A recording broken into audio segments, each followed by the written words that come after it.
রক্তদানের পর অজ্ঞান। হাসপাতালে রক্তদান করতে গিয়েছিলাম ছেলের সাথে। রক্ত দেওয়ার পর হঠাৎ মাথা ঘুরে অজ্ঞান হয়ে পড়লাম। চোখ খুললাম ছেলের কোলে মাথা রেখে। সে আমার কপালে হাত বুলিয়ে চোখের জল ফেলছে। মা, আমি ভেবেছিলাম তুমি আমাকে ছেড়ে চলে যাবে। ডাক্তার এসে বলল, চিন্তা নেই, আপনার স্ত্রী ঠিক আছে। ছেলে সংশোধন না করে আমার হাত চেপে ধরল।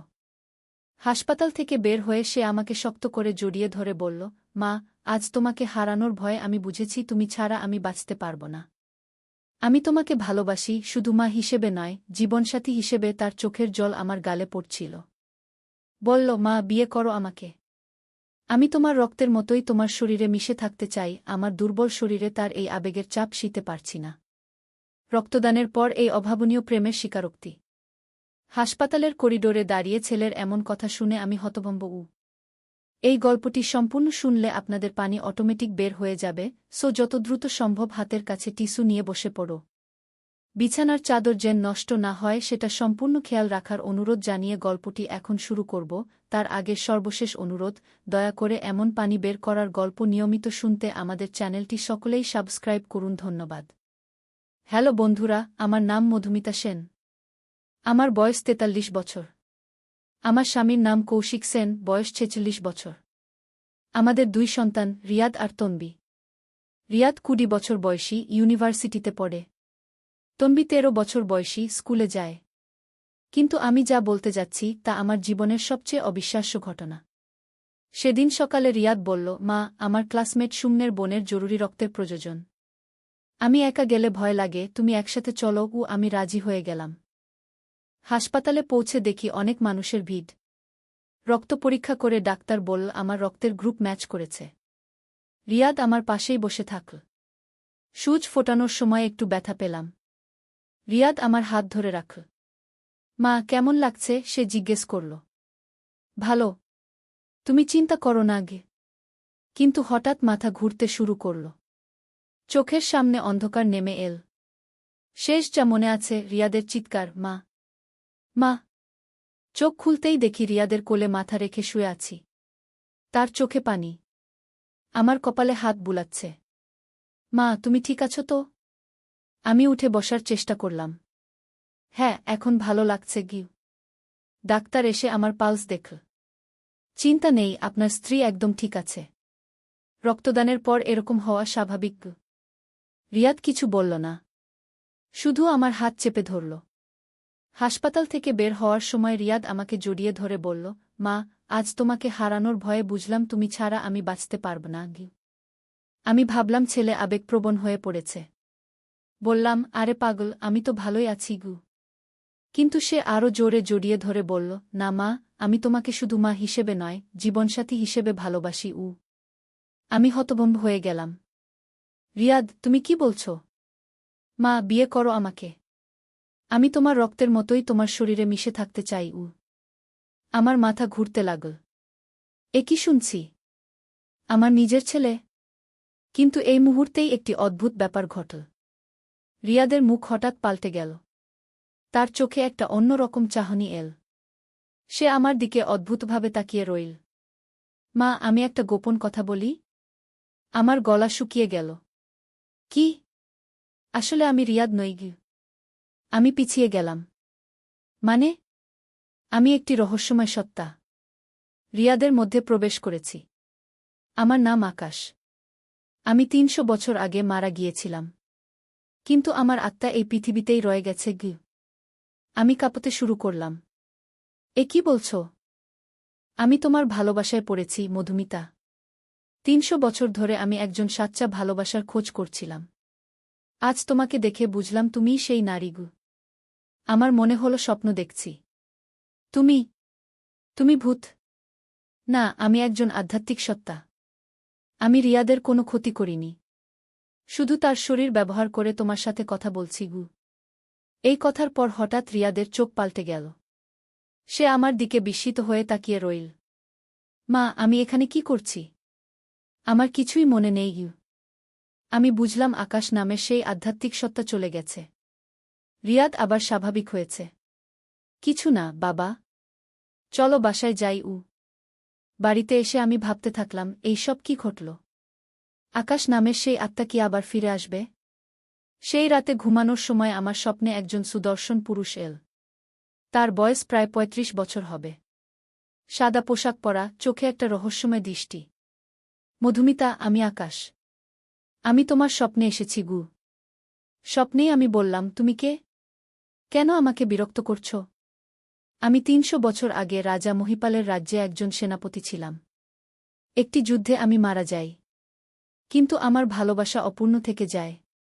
তাই আমার আত্মা এই পৃথিবীতেই ঘুরে বেড়াচ্ছে গিয়ে। কিন্তু তুমি কেন আমাকে বেছে নিলে? কারণ তুমি একমাত্র নারী যার মধ্যে আমি সেই ভালোবাসা খুঁজে পেয়েছি যার জন্য আমি ৩০০ বছর অপেক্ষা করেছি। আমি স্বপ্নেই কাঁদতে শুরু করলাম। কিন্তু আমার পরিবার আছে। আমি একজন বিবাহিত মহিলা গু। আমি তোমার পরিবারের কোনো ক্ষতি করব না। আমি শুধু তোমার হৃদয়ে একটা জায়গা চাই। পরদিন সকালে ঘুম ভাঙল। কিন্তু স্বপ্নটা এত জীবন্ত ছিল যে মনে হচ্ছিল সত্যি ঘটেছে। দুপুরে রিয়াদ কলেজ থেকে ফিরে বলল, মা, আমার একটা অদ্ভুত স্বপ্ন হয়েছে। একজন অদ্ভুত মানুষ আমার সাথে কথা বলেছে গি। আমার বুকটা ধড়ফড় করতে লাগল। কি বলেছে? সে বলেছে আমার শরীর দিয়ে তোমার সাথে কথা বলবে। আমি বলেছি না, কিন্তু সে বলল আমার কোনো ক্ষতি করবে না গি। আমি বুঝলাম আকাশ রিয়াদের সাথেও যোগাযোগ করেছে। সেই রাতে আবার আকাশ আমার স্বপ্নে এল। মধুমিতা, আমি তোমাকে আমার আসল ইতিহাস বলি গু। বলো। ৩০০ বছর আগে আমার প্রিয়তমা ছিল রাজকন্যা মালবিকা। আমরা দুজনে গোপনে প্রেম করতাম। কিন্তু রাজা জানতে পেরে আমাকে যুদ্ধে পাঠিয়ে দেন। সেই যুদ্ধেই আমি মারা যাই।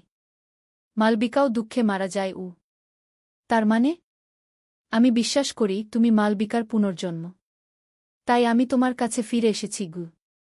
আমি স্বপ্নেই কাঁদতে থাকলাম। এইসব কি হচ্ছে আমার জীবনে? পরদিন হঠাৎ আমার শরীর খারাপ হয়ে গেল। জ্বর এসে গেল। কৌশিক ডাক্তার ডেকে আনল। ডাক্তার পরীক্ষা করে বলল, কোনো সমস্যা নেই। শুধু দুর্বলতা। কিন্তু আমি জানতাম এটা স্বাভাবিক অসুস্থতা নয়। আকাশের সাথে আধ্যাত্মিক যোগাযোগের কারণেই এরকম হচ্ছে। সেই রাতে আকাশ আবার এল।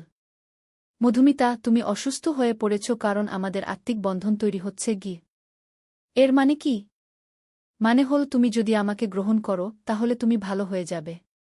আর যদি প্রত্যাখ্যান করো তাহলে এই অসুস্থতা বাড়তেই থাকবে গি। আমি ভয় পেয়ে গেলাম। তুমি কি আমাকে জোর করছ? না, আমি তোমাকে পছন্দ করার জন্য জোর করছি না। কিন্তু আধ্যাত্মিক নিয়মে এরকমই হয়। যখন দুটি আত্মা একে অপরের জন্য নির্ধারিত, তখন তাদের একসাথে না থাকলে শারীরিক সমস্যা হয় গে। আমি কি করব বুঝতে পারলাম না। পরদিন সকালে রিয়াদ আবার অদ্ভুত আচরণ করতে শুরু করল। তার চোখে সেই রহস্যময় চাহনি ফিরে এল। মা, আমি আকাশ। তুমি কেমন আছো? আমি বললাম, আমি অসুস্থ হয়ে পড়েছি গু। তুমি যদি আমাকে গ্রহণ করো তাহলে তুমি সুস্থ হয়ে যাবে গু। কিন্তু আমি কিভাবে তোমাকে গ্রহণ করব? তুমি তো একটি আত্মা গু। আমি তোমার কাছে একটি প্রস্তাব নিয়ে এসেছি। আমি একটি মানুষের রূপ নিতে পারি। তার জন্য আমার একটি শরীর দরকার। কোন শরীর? আমি তোমার পাড়ার একটি মৃত্যুর দ্বারপ্রান্তে থাকা যুবকের শরীরে প্রবেশ করতে পারি। তাকে বাঁচিয়ে তুলে সেই শরীরেই তোমার সামনে আসব। আমি অবাক হয়ে গেলাম। এই রকম সম্ভব? হ্যাঁ। কিন্তু তার জন্য তোমার অনুমতি লাগবে গে। আমি চিন্তায় পড়ে গেলাম। একদিকে আমার অসুখ বাড়ছে, অন্যদিকে এই অবিশ্বাস্য প্রেমের আহ্বান। সেই রাতে কৌশিক বলল, তুমি কেমন জেন হয়ে গেছ? কি ভাবছ সারাদিন? আমি কি বলবো? যে আমার সাথে একটি ৩০০ বছরের পুরনো আত্মার প্রেম হয়েছে? কিছু না, শুধু একটু অসুস্থ বোধ করছি। পরদিন আকাশ আবার এল রিয়াদের মধ্য দিয়ে। মধুমিতা, আমি তোমাকে একটা জায়গায় নিয়ে যেতে চাই। সেখানে তুমি আমার আসল পরিচয় বুঝতে পারবে গু। কোন জায়গা? শহর থেকে ৫০ কিলোমিটার দূরে একটি পুরানো রাজবাড়ি আছে। সেটাই ছিল রাজা মহিপালের রাজ্য। সেখানে আমার কবর আছে গি। আমি ভাবলাম একবার গেলে হয়তো সব রহস্য পরিষ্কার হবে। ঠিক আছে, আমি যাব। পরদিন আমি রিয়াদকে বললাম আমরা একটা ঐতিহাসিক জায়গায় যাব। কৌশিক অফিসে গেছে, তন্বী স্কুলে। বাসে করে পুরানো রাজবাড়িতে পৌঁছলাম। ভাঙা দেওয়াল, জংলাগাছ দিয়ে ঢাকা একটা বিশাল এলাকা। হঠাৎ রিয়াদের মধ্যে আকাশ চলে এল। এসো মধুমিতা। আমি তোমাকে আমার কবর দেখাই। রাজবাড়ির পেছনে একটি ছোট মাজার টাইপের জায়গায় একটি পাথরের কবর। এটাই আমার কবর। এখানে আমি ৩০০ বছর ধরে শুয়ে আছি। আমি কবরের উপর হাত রাখতেই হঠাৎ একটা অদ্ভুত অনুভূতি হল। মনে হলো কেউ যেন আমার হাত স্পর্শ করল। অনুভব করতে পারছ আমার স্পর্শ? আমি কাঁদতে শুরু করলাম। সত্যিই কিছু একটা অনুভব করছিলাম। আকাশ, তুমি সত্যিই আছো? হ্যাঁ প্রিয়তমা, আমি সত্যি আছি। শুধু তুমি আমাকে গ্রহণ করো। হঠাৎ কবরের পাশ থেকে একটা কণ্ঠস্বর ভেসে এল, কে এখানে? আমি চমকে পিছিয়ে গেলাম। একজন বৃদ্ধ মানুষ এল। আমি এই মাজারের খাদেম। আপনারা কি করছেন এখানে? আমি বললাম, আমরা শুধু দেখতে এসেছি। বৃদ্ধ বলল, এই কবরের একটা ইতিহাস আছে। এখানে সেনাপতি আকাশের কবর। লোকে বলে তার আত্মা এখনো ঘুরে বেড়ায়। আমার সারা শরীর কেঁপে উঠল। কি বলেন? হ্যাঁ, অনেকে এসে বলে যায় যে তারা আকাশের সাথে কথা বলেছে, বিশেষ করে মেয়েরা। আমি বুঝলাম আমি একা নই। আরও অনেক নারীর সাথে আকাশ যোগাযোগ করেছে। তাহলে তাহলে কিছু না। কিন্তু যারা আকাশের প্রেমে পড়েছে তাদের সবার একটাই পরিণতি হয়েছে। কি পরিণতি? তারা পাগল হয়ে গেছে। আমার মাথা ঝিমঝিম করতে লাগল। আমি কি ভুল করেছি? রিয়াদের মুখে আকাশ বলল, মধুমিতা, এই বুড়োর কথা শুনো না। আমি তোমাকে কোনো ক্ষতি করব না। কিন্তু বৃদ্ধ খাদেম বলল, এই ছেলেটার মধ্যেও আকাশ প্রবেশ করেছে। তাড়াতাড়ি এখান থেকে চলে যান। আমি রিয়াদের হাত ধরে টানতে লাগলাম। কিন্তু সে নড়ল না। মা, আমি যাব না। আমি এখানেই থাকব। আমি বুঝলাম আকাশ রিয়াদকে নিয়ন্ত্রণ করছে। আকাশ, দয়া করে রিয়াদকে ছেড়ে দাও। আমি ছাড়ব, তবে তুমি আমার সাথে এখানেই থেকে যাও। খাদেম বলল, আপনি আপনার ছেলেকে নিয়ে তাড়াতাড়ি চলে যান। এখানে থাকা বিপজ্জনক। আমি জোর করে রিয়াদকে টেনে নিয়ে এলাম। রাস্তায় এসেই রিয়াদ স্বাভাবিক হয়ে গেল। মা, আমরা এখানে কেন? আমার কিছুই মনে নেই। বাড়ি ফেরার পথে আমি ভাবতে থাকলাম, আমি একটা বিপজ্জনক খেলায় জড়িয়ে পড়েছি। সেই রাতে আকাশ আবার স্বপ্নে এল। কিন্তু এবার তার চেহারা ভয়াবহ। চোখে রাগ। মধুমিতা, তুমি আমাকে ছেড়ে চলে এলে? আকাশ, আমি ভয় পেয়ে গেছি। তুমি যদি আমাকে গ্রহণ না করো, তাহলে আমি তোমার পরিবারের ক্ষতি করতে পারি। আমি কাঁদতে শুরু করলাম। দয়া করে আমার পরিবারের ক্ষতি করো না। তাহলে আমার কাছে ফিরে এসো। পরদিন থেকে আমার পরিবারে অদ্ভুত ঘটনা ঘটতে শুরু করল। কৌশিকের অফিসে সমস্যা হল। তনবীর স্কুলে পড়ার সমস্যা হল। রিয়াদ হঠাৎ অসুস্থ হয়ে পড়ল। আমি বুঝলাম আকাশ আমার পরিবারকে কষ্ট দিচ্ছে। সেই রাতে আমি স্বপ্নে আকাশকে বললাম, আকাশ, তুমি আমার পরিবারকে কষ্ট দিও না। আমি তোমার কাছে ফিরে আসব। সত্যি? তুমি আমাকে গ্রহণ করবে? হ্যাঁ, কিন্তু তুমি আমার পরিবারের কোনো ক্ষতি করবে না। ঠিক আছে। তাহলে কাল সকালে তুমি সেই রাজবাড়িতে এসো। পরদিন সকালে আমি কৌশিককে বললাম একটি কাজে বাইরে যাচ্ছি। কিছু না বলে বের হয়ে গেলাম। রাজবাড়িতে পৌঁছে দেখি সেই খাদেম নেই। শুধু নীরবতা। আকাশের কবরের কাছে গিয়ে বললাম, আকাশ, আমি এসেছি। হঠাৎ হাওয়ার একটা ঝাপটা এল। আমার সামনে একটি স্বচ্ছ মূর্তি দেখা দিল। সুদর্শন পুরুষ, যাকে স্বপ্নে দেখেছিলাম। মধুমিতা, তুমি সত্যিই এসেছ? হ্যাঁ, আমি এসেছি। তুমি কি আমাকে গ্রহণ করবে?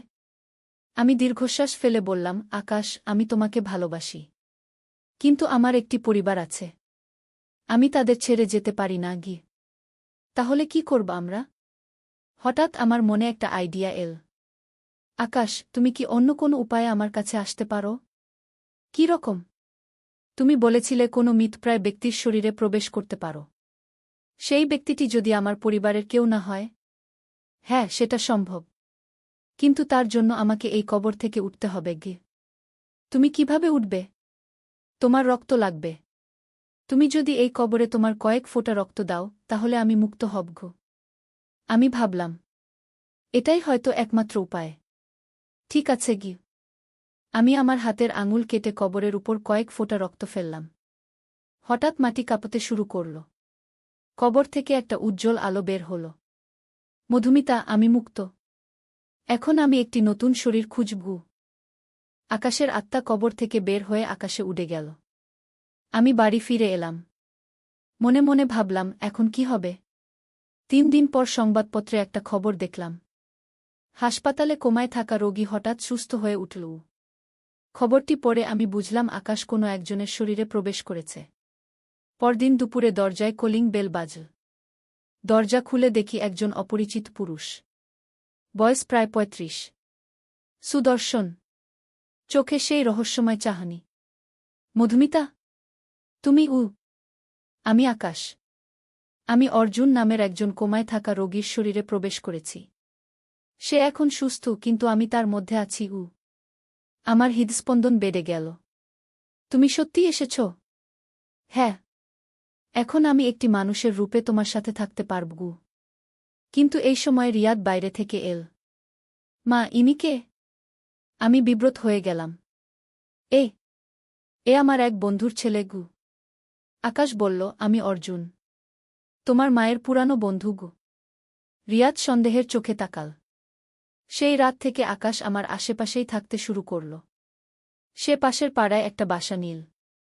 নিয়মিত আমার সাথে দেখা করত। কিন্তু একদিন কৌশিক সন্দেহ করতে শুরু করল। মধুমিতা, তুমি ইদানিং অনেক বাইরে যাচ্ছ। কার সাথে দেখা করো? কিছু না, শুধু বান্ধবীদের সাথে। কিন্তু কৌশিক বুঝতে পারছিল আমি মিথ্যা বলছি। একদিন সে আমাকে লুকিয়ে ফলো করল। দেখল আমি আকাশের সাথে পার্কে বসে আছি। সেই রাতে কৌশিক আমাকে জিজ্ঞেস করল, মধুমিতা, তুমি কার সাথে পার্কে ছিলে? আমি আর লুকাতে পারলাম না। সব সত্যি বলে দিলাম। আকাশের কথা, তার আত্মার কথা, সব। কৌশিক প্রথমে বিশ্বাস করল না। বলল, তুমি পাগল হয়ে গেছ। ভূতপ্রেত কি বলছ? কিন্তু আমি যখন আকাশকে বাড়িতে নিয়ে এলাম, তখন কৌশিক অবাক হয়ে গেল। আকাশ কৌশিককে বলল, আমি আপনার স্ত্রীকে ভালোবাসি। কিন্তু আমি আপনার পরিবারের কোনো ক্ষতি করব না। কৌশিক রেগে গেল। তুমি কে বলছো আমার স্ত্রীকে ভালোবাসো? কিন্তু আকাশ তার অলৌকিক শক্তি দেখাল। হাওয়া দিয়ে ঘরের জিনিসপত্র নাড়াতে শুরু করল। কৌশিক ভয় পেয়ে গেল। বুঝলে, কোনো সাধারণ মানুষ না। তুমি কে? তুমি কি চাও? আকাশ বলল, আমি আপনার স্ত্রীর প্রেমিক। 300 বছর আগের। আমি শুধু তার ভালোবাসা চাই। কৌশিক বলল, কিন্তু সে আমার স্ত্রী। আমি জানি।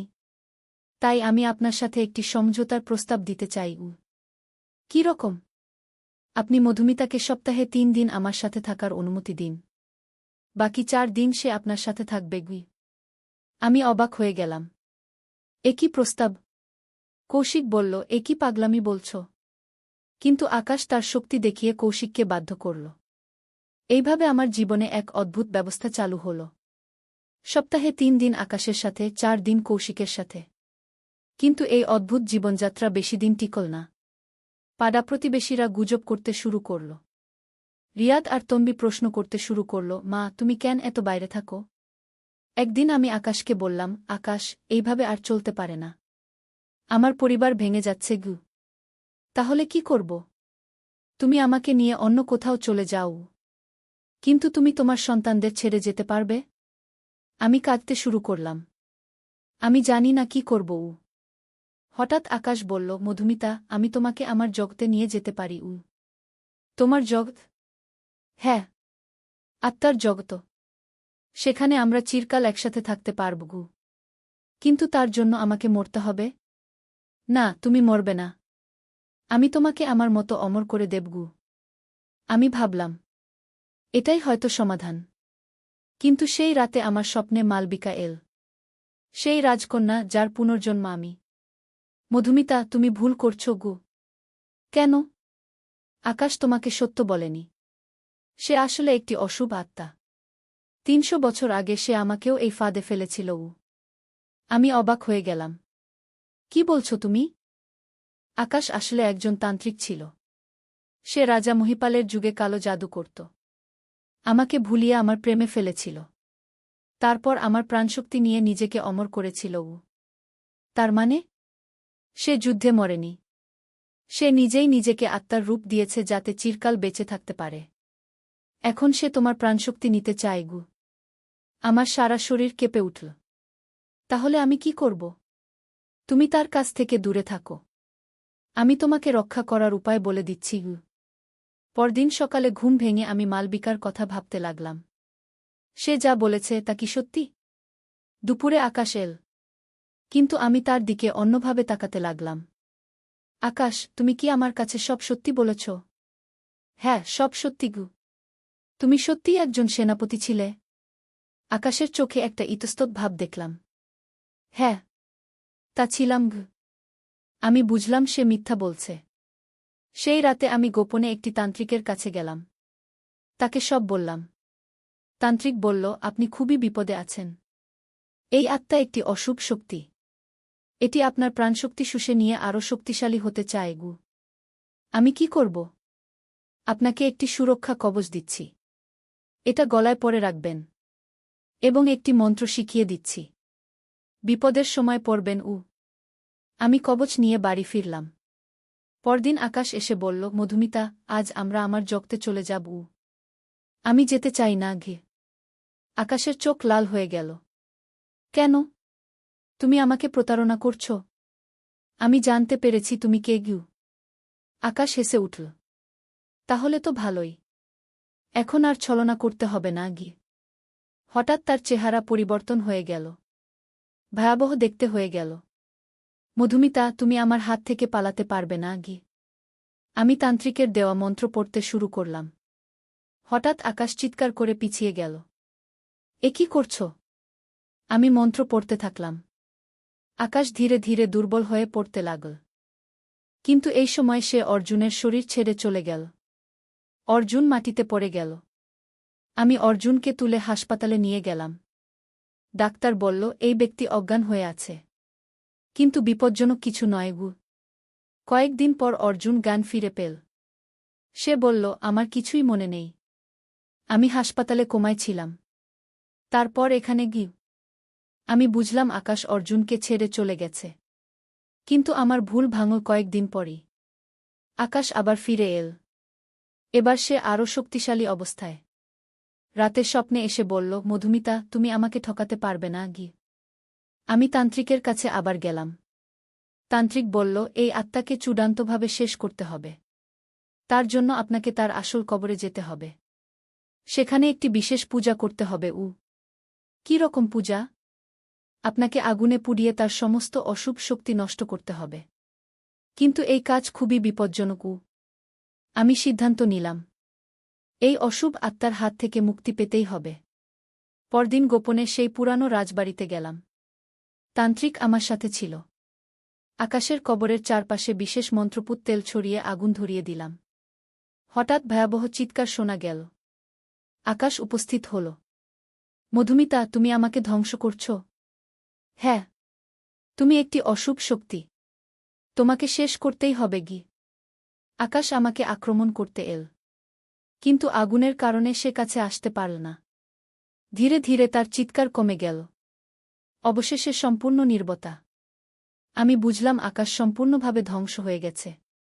কিন্তু এই ঘটনার পর আমার জীবনে অন্য একটি চমক অপেক্ষা করছিল।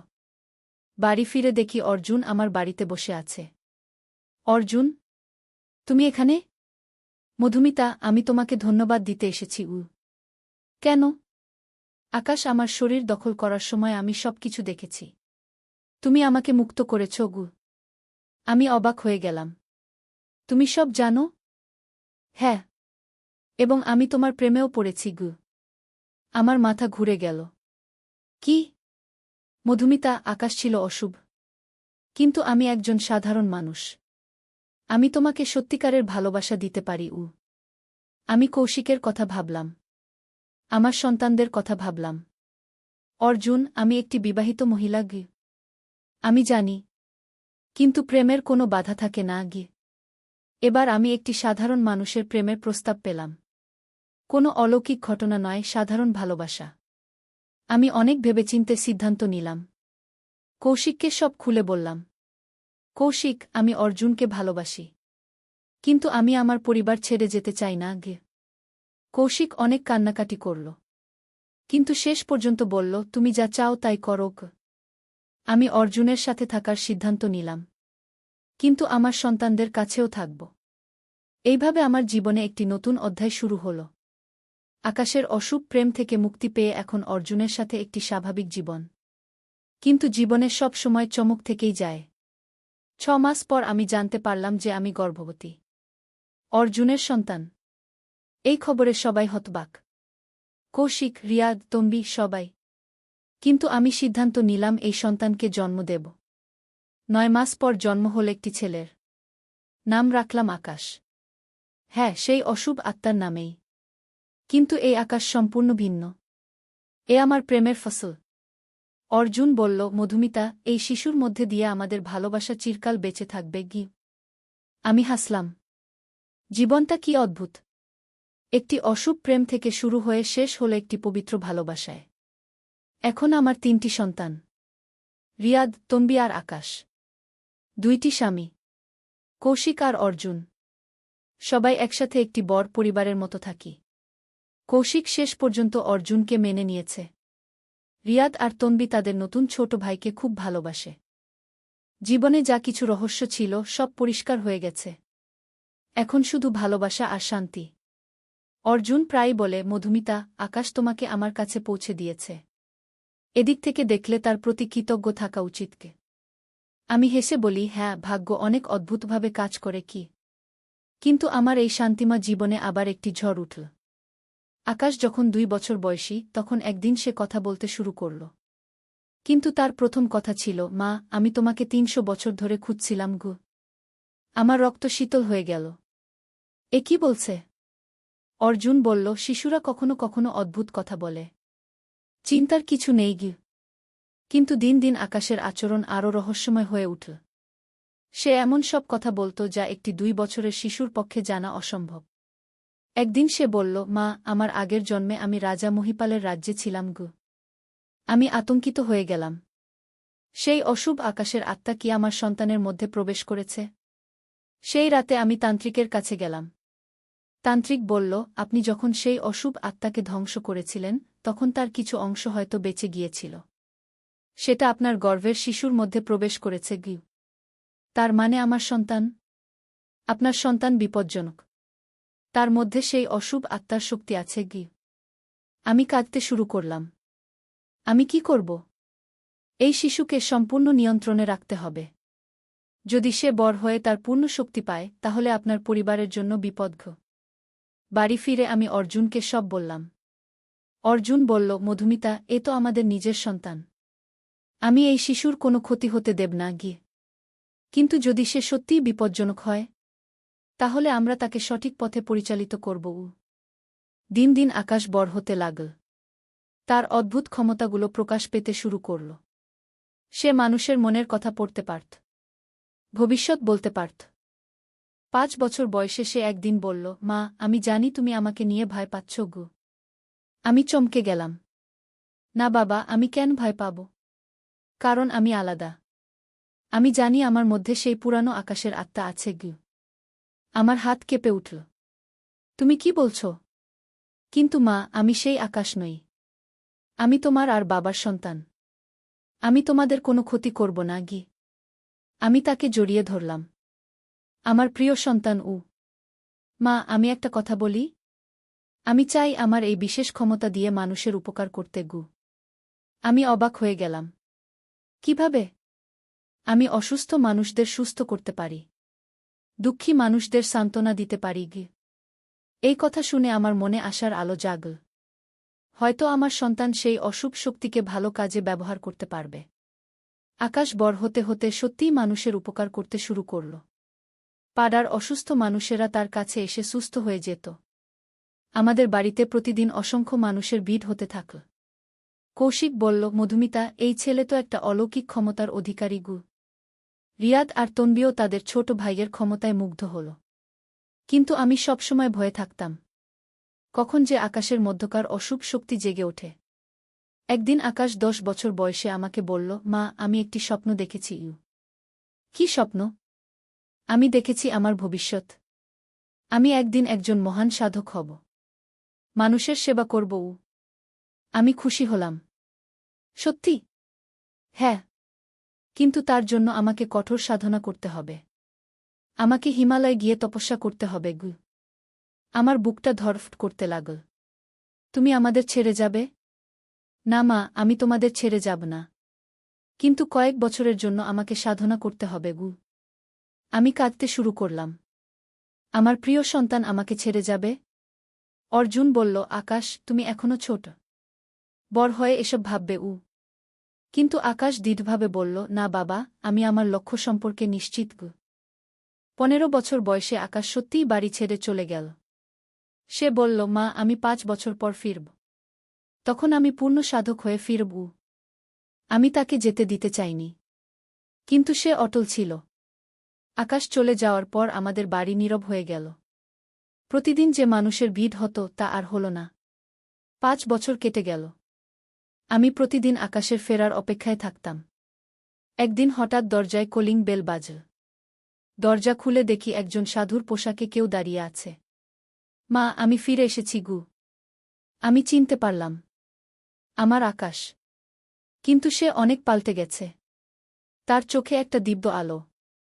মুখে শান্তির ছাপ। আকাশ, তুমি? আমি তাকে জড়িয়ে ধরলাম। মা, আমি এখন একজন পূর্ণ সাধক। আমি মানুষের সেবায় আমার জীবন উৎসর্গ করব।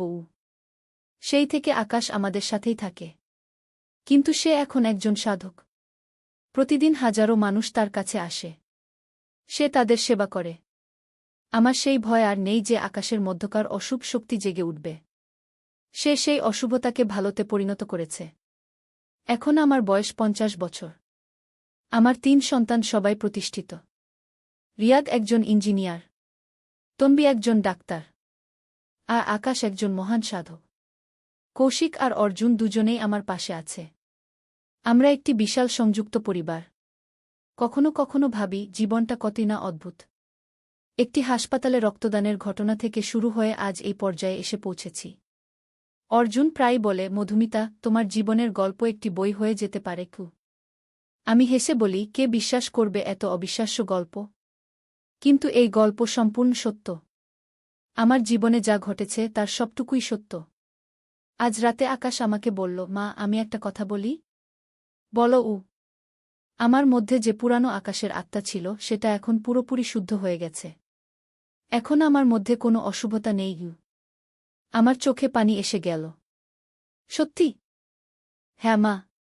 তুমি এখন সম্পূর্ণ নিশ্চিন্ত থাকতে পারো। আমি তোমার প্রিয় সন্তান। শুধু তোমার উ।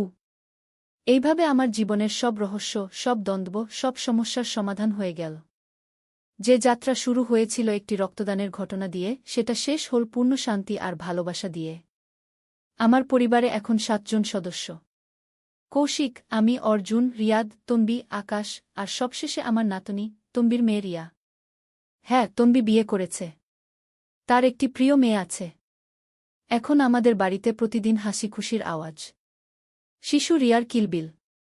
সবার আনন্দের শব্দ। মাঝে মাঝে মনে হয় জীবনে যত কষ্ট, যত জটিলতা পার করেছি তার সবটুকুই এই সুখের জন্য, এই পূর্ণতার জন্য। আকাশ প্রায় বলে, মা, তোমার জীবনের সংগ্রামের কারণেই আমি আজ একজন সাধক হতে পেরেছি উ। রিয়াদ বলে, মা, তুমি আমাদের জন্য যা করেছ তা আমরা কোনোদিন ভুলতে পারব না গি। তন্বী বলে, মা, তুমি আমার আদর্শ উ।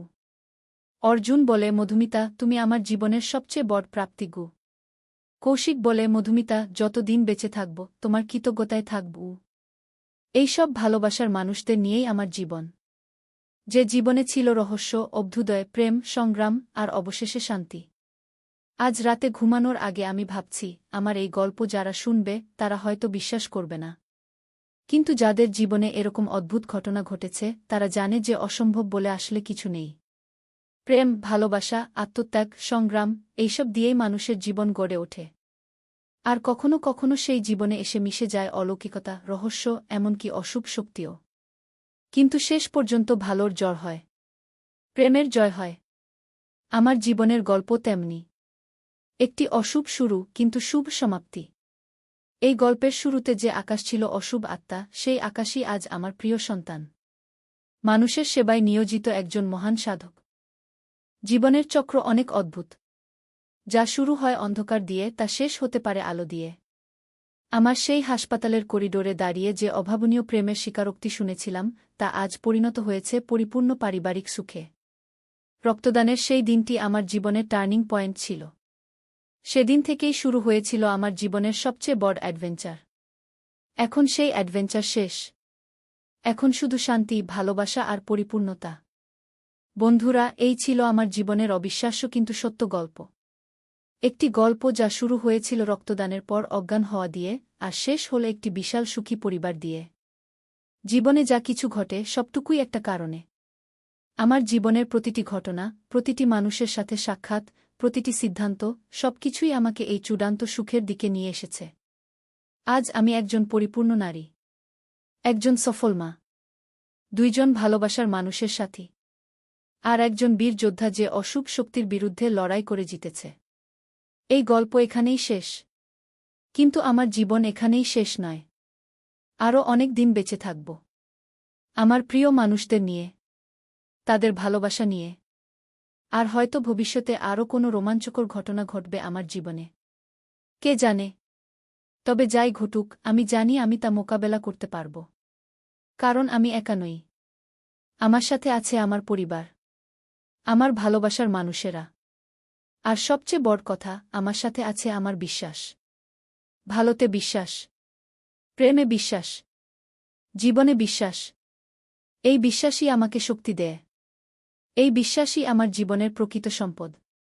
ধন্যবাদ সবাইকে আমার এই দীর্ঘ গল্প ধৈর্য সহকারে শোনার জন্য। আশা করি এই গল্প থেকে কেউ না কেউ অনুপ্রেরণা পাবে। কেউ না কেউ শিখবে যে জীবনে যত বড় সমস্যাই আসুক তার সমাধান আছে। যত বড় অন্ধকারই আসুক তার শেষে আলো আছে। জীবনটা সুন্দর, জীবনটা অর্থবহ, জীবনটা বাঁচার মতো। শুভ রাত্রি সবাইকে। আমার গল্প এখানেই শেষ।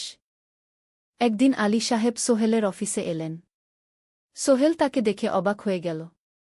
স্যার, আপনি এখানে? হ্যাঁ সোহেল, তোমার অফিস একবার দেখতে চাইলাম। খুব সুন্দর হয়েছে গু। আলী সাহেব পুরো অফিস ঘুরে দেখলেন, কর্মচারীদের সাথে কথা বললেন। তারপর সোহেলের রুমে এসে বসলেন। সোহেল, তুমি অনেক দূর এসেছ। মনে আছে 7 বছর আগে তুমি যখন আমার অফিসে প্রথম এসেছিলে চা বানানোর কাজ করতে? হ্যাঁ স্যার, সব মনে আছে ইউ। আমি গর্বিত যে আমি তোমাকে একটা সুযোগ দিয়েছিলাম, আর তুমি সেই সুযোগকে কাজে লাগিয়েছ। জানো সফলতার মূল সূত্র কি? কি স্যার? কঠোর পরিশ্রম, সততা আর হাল না ছাড়া।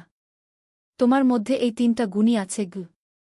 সোহেল চোখে জল নিয়ে বলল, আপনি না থাকলে আজ আমি এখানে পৌঁছাতে পারতাম না স্যার। না সোহেল, আমি শুধু একটা দরজা খুলে দিয়েছিলাম। ভেতরে ঢুকে পথ তৈরি করেছ তুমি নিজে গু। আলী সাহেব চলে যাওয়ার আগে বললেন, আমার একটা বড় প্রজেক্ট আছে, একটা 20 ফ্লোর বিজনেস টাওয়ার। আমি চাই তুমি এই প্রজেক্টে আমার সাথে পার্টনার হও। 50-50। রাজি? সোহেল অবাক হয়ে গেল। এত বড় প্রজেক্ট? স্যার, আমার কি যথেষ্ট সামর্থ্য আছে? আছে, আমি বিশ্বাস করি সোহেল রাজি হয়ে গেল। এটা তার জীবনের সবচেয়ে বড় প্রজেক্ট হবে। 50 অধ্যায়, বড় চ্যালেঞ্জ। 20 ফ্লোর বিজনেস টাওয়ারের কাজ শুরু হল। এটা সোহেলের জীবনের সবচেয়ে বড় চ্যালেঞ্জ। প্রজেক্টের বাজেট প্রায় 10 করোড় টাকা। সোহেলকে 5 করোড় টাকা ইনভেস্ট করতে হবে। সোহেল তার সব সঞ্চয়ে, ব্যাংক লোন আর কিছু ইনভেস্টর থেকে টাকা জোগাড় করল। এটা একটা বিশাল ঝুঁকি।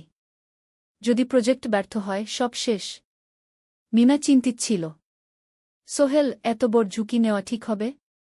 মিনা, জীবনে বড় কিছু করতে হলে ঝুঁকি নিতে হয়। আমি এই সুযোগ হাতছাড়া করতে চাই না গিয়ে। কিন্তু যদি কিছু ভুল হয়? ভুল হবে না। আমি আলী সাহেবের সাথে আছি। উনি আমাকে গাইড করবেন। প্রজেক্ট শুরু হল। প্রথম 6 মাস সব ভালোই চলছিল। কাজ সময়মতো হচ্ছে, বাজেট ঠিক আছে। কিন্তু 7 মাসের মাথায় একটা বড় সমস্যা দেখা দিল। একজন প্রধান ইনভেস্টর হঠাৎ তার টাকা ফেরত চাইলেন। তিনি অন্য একটা জরুরি কাজে টাকা লাগবে বলে জানালেন। 1 করোড় টাকা ফেরত দিতে হবে। সোহেল বিপদে পড়ে গেল। 1 করোড় টাকা এখন কোথায় পাবে? প্রজেক্টের সব টাকা ঢেলে দিয়েছে। সে আলী সাহেবের সাথে কথা বলল। আলী সাহেব বললেন, চিন্তা করো না, আমি ব্যবস্থা করছি। কিন্তু আলী সাহেবও বড় একটা প্রজেক্টে আটকে আছেন। তার হাতে লিকুইড ক্যাশ নেই। সোহেল অন্য ব্যাংক থেকে লোন নেওয়ার চেষ্টা করল। কিন্তু ব্যাংক বলল, ইতিমধ্যে তার অনেক লোন আছে, নতুন লোন দিতে পারবে না। সোহেল রাতে ঘুমাতে পারছিল না। খাওয়া দাওয়া বন্ধ করে দিয়েছিল। মিনা তাকে দেখে খুব চিন্তিত হয়ে গেল। সোহেল, প্লিজ নিজেকে এভাবে শেষ করে ফেলো না। কোনো একটা রাস্তা বের হবেই কি। কিন্তু সোহেল কোনো রাস্তা দেখতে পাচ্ছিল না। ইনভেস্টর 15 দিন সময় দিয়েছে। 15 দিনের মধ্যে টাকা ফেরত না দিলে তিনি আইনি ব্যবস্থা নেবেন। 10 দিন কেটে গেল। সোহেল কোনো সমাধান খুঁজে পেল না। সে প্রায় হাল ছেড়ে দিয়েছিল। 11 দিনের দিন একটা অপ্রত্যাশিত ঘটনা ঘটল। জাহিদ ভাই, সোহেলের পুরনো সহকর্মী, তার অফিসে এলেন। জাহিদ ভাই এখন একটা রিয়েল এস্টেট কোম্পানিতে সিনিয়র ম্যানেজার। সোহেল, আমি তোমার সমস্যার কথা শুনেছি গু। হ্যাঁ ভাই, আমি বিপদে পড়েছি। আমি তোমাকে সাহায্য করতে চাই। আমার কিছু সঞ্চয় আছে, 5 লাখ টাকা। তুমি নাও। সোহেল চোখে জল নিয়ে বলল, ভাই আমি কিছু বলার দরকার নেই। তুমি আমাকে অনেক কিছু শিখিয়েছ। তোমার কাছ থেকে পরিশ্রম আর সততা শিখেছি। এখন আমার পালা তোমাকে সাহায্য করার। জাহিদ ভাই চলে যাওয়ার পর আরও 2 জন এলো। একজন সোহেলের পুরনো ক্লায়েন্ট, আরেকজন তার কর্মচারী। 2 জন মিলে আরও 8 লাখ টাকা দিল। করিম মামা 20 লাখ টাকা ব্যবস্থা করলেন। তার কিছু বন্ধুদের কাছ থেকে ধার করে। মিনা তার সব গয়না বিক্রি করে 10 লাখ টাকা দিল। সবাই মিলে প্রায় 45 লাখ টাকা জোগাড় হল। বাকি 65 লাখ টাকা সোহেল তার অফিসের সব অ্যাসেট বিক্রি করে আর একটা প্রাইভেট ফিন্যান্স কোম্পানি থেকে উচ্চ সুদে লোন নিয়ে ব্যবস্থা করল। ঠিক 14 দিনের দিন সোহেল ইনভেস্টরকে 1 করোড় টাকা ফেরত দিল। ইনভেস্টর টাকা নিয়ে চলে গেলেন। সোহেল তার অফিসে ফিরে এসে চেয়ারে বসে কাঁদল। এত চাপ, এত টেনশন, সব যেন একসাথে বের হয়ে এল। মিনা এসে তাকে জড়িয়ে ধরল। আমরা পেরেছি সোহেল, আমরা পেরেছি গু। ষোড়শ অধ্যায়, পুনরুদ্ধার। এই ঘটনার পর সোহেল আরও সাবধান হয়ে গেল। সে বুঝল, ব্যবসায় শুধু সাহস নয়, বুদ্ধিও লাগে। ঝুঁকি নিতে হয়, কিন্তু হিসাব করে। প্রজেক্ট চলতে থাকল। এবার সোহেল আরও সতর্কতার সাথে সবকিছু পরিচালনা করল। প্রতিটা খরচ হিসাব করল, প্রতিটা সিদ্ধান্ত ভেবেচিন্তে নিল। আরও 1 বছর পর 20 ফ্লোর বিজনেস টাওয়ার সম্পন্ন হল। চমৎকার বিল্ডিং, শহরের অন্যতম সুন্দর ভবন। বিল্ডিংয়ের উদ্বোধন অনুষ্ঠানে শহরের মেয়র এলেন। অনেক ব্যবসায়ী, সাংবাদিক এল। সোহেলের নাম পত্রিকা ছাপা হল। স্বপ্নের শহরে এক তরুণ উদ্যোক্তার সফলতার গল্প। প্রজেক্ট থেকে সোহেলের লাভ হল প্রায় 2 করোড় টাকা। এই টাকা দিয়ে সে সব ঋণ শোধ করল। জাহিদ ভাইয়ের টাকা ফেরত দিল। করিম মামার ঋণ শোধ করল। যারা সাহায্য করেছিল সবাইকে টাকা ফেরত দিল। মিনার জন্য নতুন গয়না কিনল, আরও সুন্দর। তার মাকে গ্রামে একটা নতুন পাকা বাড়ি বানিয়ে দিল। মা কাঁদতে কাঁদতে বললেন, তোর বাবা বেঁচে থাকলে কত খুশি হতো। তুই আমার সব স্বপ্ন পূরণ করেছিস গে। সোহেল নিজেদের জন্য একটা ফ্ল্যাট কিনল। 4 রুমের ফ্ল্যাট, সমুদ্রের কাছে। এখন আর ভাড়া বাড়িতে থাকতে হয় না। সপ্তদশ অধ্যায়, প্রতিদান। সোহেল এখন একজন প্রতিষ্ঠিত উদ্যোক্তা। কিন্তু সে তার শেখ ভোলেনি। যে গ্রাম থেকে সে এসেছে, যারা তাকে সাহায্য করেছে, কাউকেই ভোলেনি। সে তার গ্রামে একটা স্কুল বানিয়ে দিল। সোহেল ফাউন্ডেশন স্কুল কো গরিব ছেলেমেয়েরা ফ্রিতে পড়তে পারবে। ভালো শিক্ষক নিযোগ দিল। ভালো পড়াশোনার ব্যবস্থা করল। শহরে একটা ফ্রি মেডিকেল ক্লিনিক খুলল। গরিব মানুষরা ফ্রিতে চিকিৎসা পাবে। প্রতি বছর 10 জন মেধাবী কিন্তু গরিব ছাত্রছাত্রীকে স্কলারশিপ দেওয়া শুরু করল। তারা বিনামূল্যে পড়াশোনা করতে পারবে। একদিন একটা টিভি চ্যানেল সোহেলের ইন্টারভিউ নিতে এলো। আপনার সফলতার গোপন সূত্র কি? সোহেল একটু ভেবে বলল, কঠোর পরিশ্রম, সততা আর হাল না ছাড়া। এই 3টা জিনিস যদি কারো মধ্যে থাকে, সে যে কোনো কিছু অর্জন করতে পারে। আর সবচেয়ে বড় কথা, যারা আমাকে সাহায্য করেছে তাদের ছাড়া আমি কিছুই না। একা কেউ সফল হতে পারে না গি। আপনার পরবর্তী স্বপ্ন কি? আমি চাই আরও মানুষকে সাহায্য করতে। আমার মতো যারা গ্রাম থেকে শহরে আসে তাদের জন্য একটা ট্রেনিং সেন্টার খুলব। তারা সেখানে বিভিন্ন স্কিল শিখতে পারবে, চাকরি পাবে, নিজের পায়ে দাঁড়াতে পারবে। অষ্টাদশ অধ্যায়, নতুন প্রজন্ম। আরও 5 বছর কেটে গেল। সোহেল এখন ৪৫ বছরের। তার মেয়ে সারা এখন 9 বছরের। স্কুলে ক্লাস 4-এ পড়ে। খুব মেধাবী মেয়ে। একদিন সারা বাবাকে জিজ্ঞেস করল, বাবা, তুমি কিভাবে এত বড় হলে? আমার বন্ধুরা বলে তুমি একজন সফল মানুষ গো। সোহেল তাকে কোলে নিয়ে বসল। বাবা, তুমি জানো তোমার দাদু ছিলেন একজন স্কুল শিক্ষক। খুব সৎ মানুষ। কিন্তু আমরা গরিব ছিলাম। আমি রিকশা চালাতাম। রিকশা? সত্যি? হ্যাঁ। তারপর আমি এই শহরে এলাম। অনেক কষ্ট করেছি। কিন্তু হাল ছাড়িনি। মানুষ আমাকে সাহায্য করেছে। আর আমি কঠোর পরিশ্রম করেছি। বাবা, আমিও কি তোমার মতো হতে পারব? অবশ্যই পারবে বাবা। তবে মনে রেখো, সফলতা মানে শুধু টাকা পয়সা না। সফলতা মানে ভালো মানুষ হওয়া, অন্যদের সাহায্য করা, সৎ থাকা। সারা মাথা নাড়ল। আমি ভালো মানুষ হব বাবা। সোহেল তার মেয়েকে জড়িয়ে ধরল। মনে মনে ভাবল তার জীবনের সব কষ্ট সার্থক হয়েছে। মিনা রান্নাঘর থেকে ডাকল, খাবার তৈরি। এসো। সোহেল সারাকে নিয়ে ডাইনিং টেবিলে গেল। ঋতু এসেছে। সে এখন বিয়ে করেছে, তার একটা ছেলে হয়েছে। সোহেলের মা মাঝে মাঝে চট্টগ্রামে বেড়াতে আসেন। আজও এসেছেন। সবাই মিলে খেতে বসল। হাসিগল্পে ভরা পরিবার। সোহেল তাকাল তার মায়ের দিকে, মিনার দিকে, সারার দিকে, ঋতুর দিকে। মনে হল জীবনে আর কি চাই। খাওয়া শেষে সবাই বসে রইল। গল্প করছিল। হঠাৎ সোহেলের ফোন বাজল। অফিস থেকে। একটা জরুরি বিষয়। সোহেল ফোন রেখে দিয়ে মিনাকে বলল, একটা নতুন প্রজেক্টের প্রস্তাব এসেছে।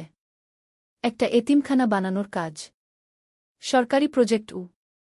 তুমি নেবে? অবশ্যই। এটা আমার স্বপ্নের প্রজেক্ট। যেসব বাচ্চাদের বাবা মা নেই তাদের জন্য একটা সুন্দর জায়গা। মিনা হাসল। তুমি কখনো বদলাও না। এখনো অন্যদের কথা ভাবো। এটাই তো জীবন মিনা। শুধু নিজের জন্য বাঁচলে কি হবে? 49 অধ্যায়, উত্তরাধিকার। 10 বছর আরও কেটে গেল। সোহেল এখন 55 বছরের। তার চুলে পাক ধরেছে। কিন্তু শক্তি এখনও আগের মতোই। সারা এখন 19 বছরের। সে বিশ্ববিদ্যালয়ে ইঞ্জিনিয়ারিং পড়ছে। সে চায় বাবার মতো কনস্ট্রাকশন ইন্ডাস্ট্রিতে কাজ করতে। একদিন সারা বাবাকে বলল, বাবা, আমি তোমার কোম্পানিতে কাজ করতে চাই। এখনও তো তোর পড়াশোনা বাকি। জানি। কিন্তু আমি এখন থেকেই শিখতে চাই। ছুটির দিনে তোমার সাথে সাইটে যেতে চাই। দেখতে চাই কিভাবে কাজ হয়। সোহেল খুশি হয়ে গেল। তার মেয়ে তার পথ অনুসরণ করতে চায়। ঠিক আছে। কিন্তু শর্ত হল, তোকে সবকিছু নিজ থেকে শিখতে হবে। কোনো স্পেশাল ট্রিটমেন্ট পাবি না। আমি তো তাই চাই বাবাগু। সারা তার বাবার সাথে কাজ শিখতে শুরু করল। সে দেখল কিভাবে শ্রমিকরা কাজ করে, কিভাবে ম্যাটেরিয়াল বাছাই করতে হয়, কিভাবে একটা প্রজেক্ট ম্যানেজ করতে হয়। সোহেল তাকে কোনো সহজ পথ দিল না। সারাকেও সবার মতো কষ্ট করতে হল। সাইটে রোদে দাঁড়িয়ে থাকতে হল। শ্রমিকদের সাথে কথা বলতে হল। কিন্তু সারা হাল ছাড়ল না। সে তার বাবার মেয়ে। পরিশ্রম করতে জানে। 3 বছর পর সারা গ্রাজুয়েট হল। সে সোহেলের কোম্পানিতে জুনিয়র প্রজেক্ট ম্যানেজার হিসেবে যোগ দিল। সোহেল ধীরে ধীরে সারাকে বড় দায়িত্ব দিতে শুরু করল। সারা তার বাবার মতোই সৎ, পরিশ্রমী। 20 অধ্যায়, সমাপ্তি নয়, নতুন শুরু। আরও 5 বছর পর। সোহেল এখন 60 বছরের। সে সিদ্ধান্ত নিল, এবার অবসর নেওয়ার সময় এসেছে। কোম্পানির দায়িত্ব সারাকে দেবে। একটা অনুষ্ঠান করা হল। সোহেল আনুষ্ঠানিকভাবে কোম্পানির চেয়ারম্যান পদ থেকে অবসর নিল। সারা হল নতুন ম্যানেজিং ডিরেক্টর। সোহেল তার বক্তব্যে বলল, আমি যখন এই শহরে এসেছিলাম আমার পকেটে ছিল মাত্র 5,000 টাকা। একটা ছোট্ট ব্যাগ। আর অনেক স্বপ্ন। আজ 40 বছর পর আমি পেছনে ফিরে তাকাই, দেখি একটা দীর্ঘ পথ। সেই পথে অনেক কষ্ট ছিল, অনেক বাধা ছিল। কিন্তু ছিল অনেক ভালোবাসাও, অনেক মানুষের সাহায্যও। আমি বিশ্বাস করি সফলতা একা আসে না।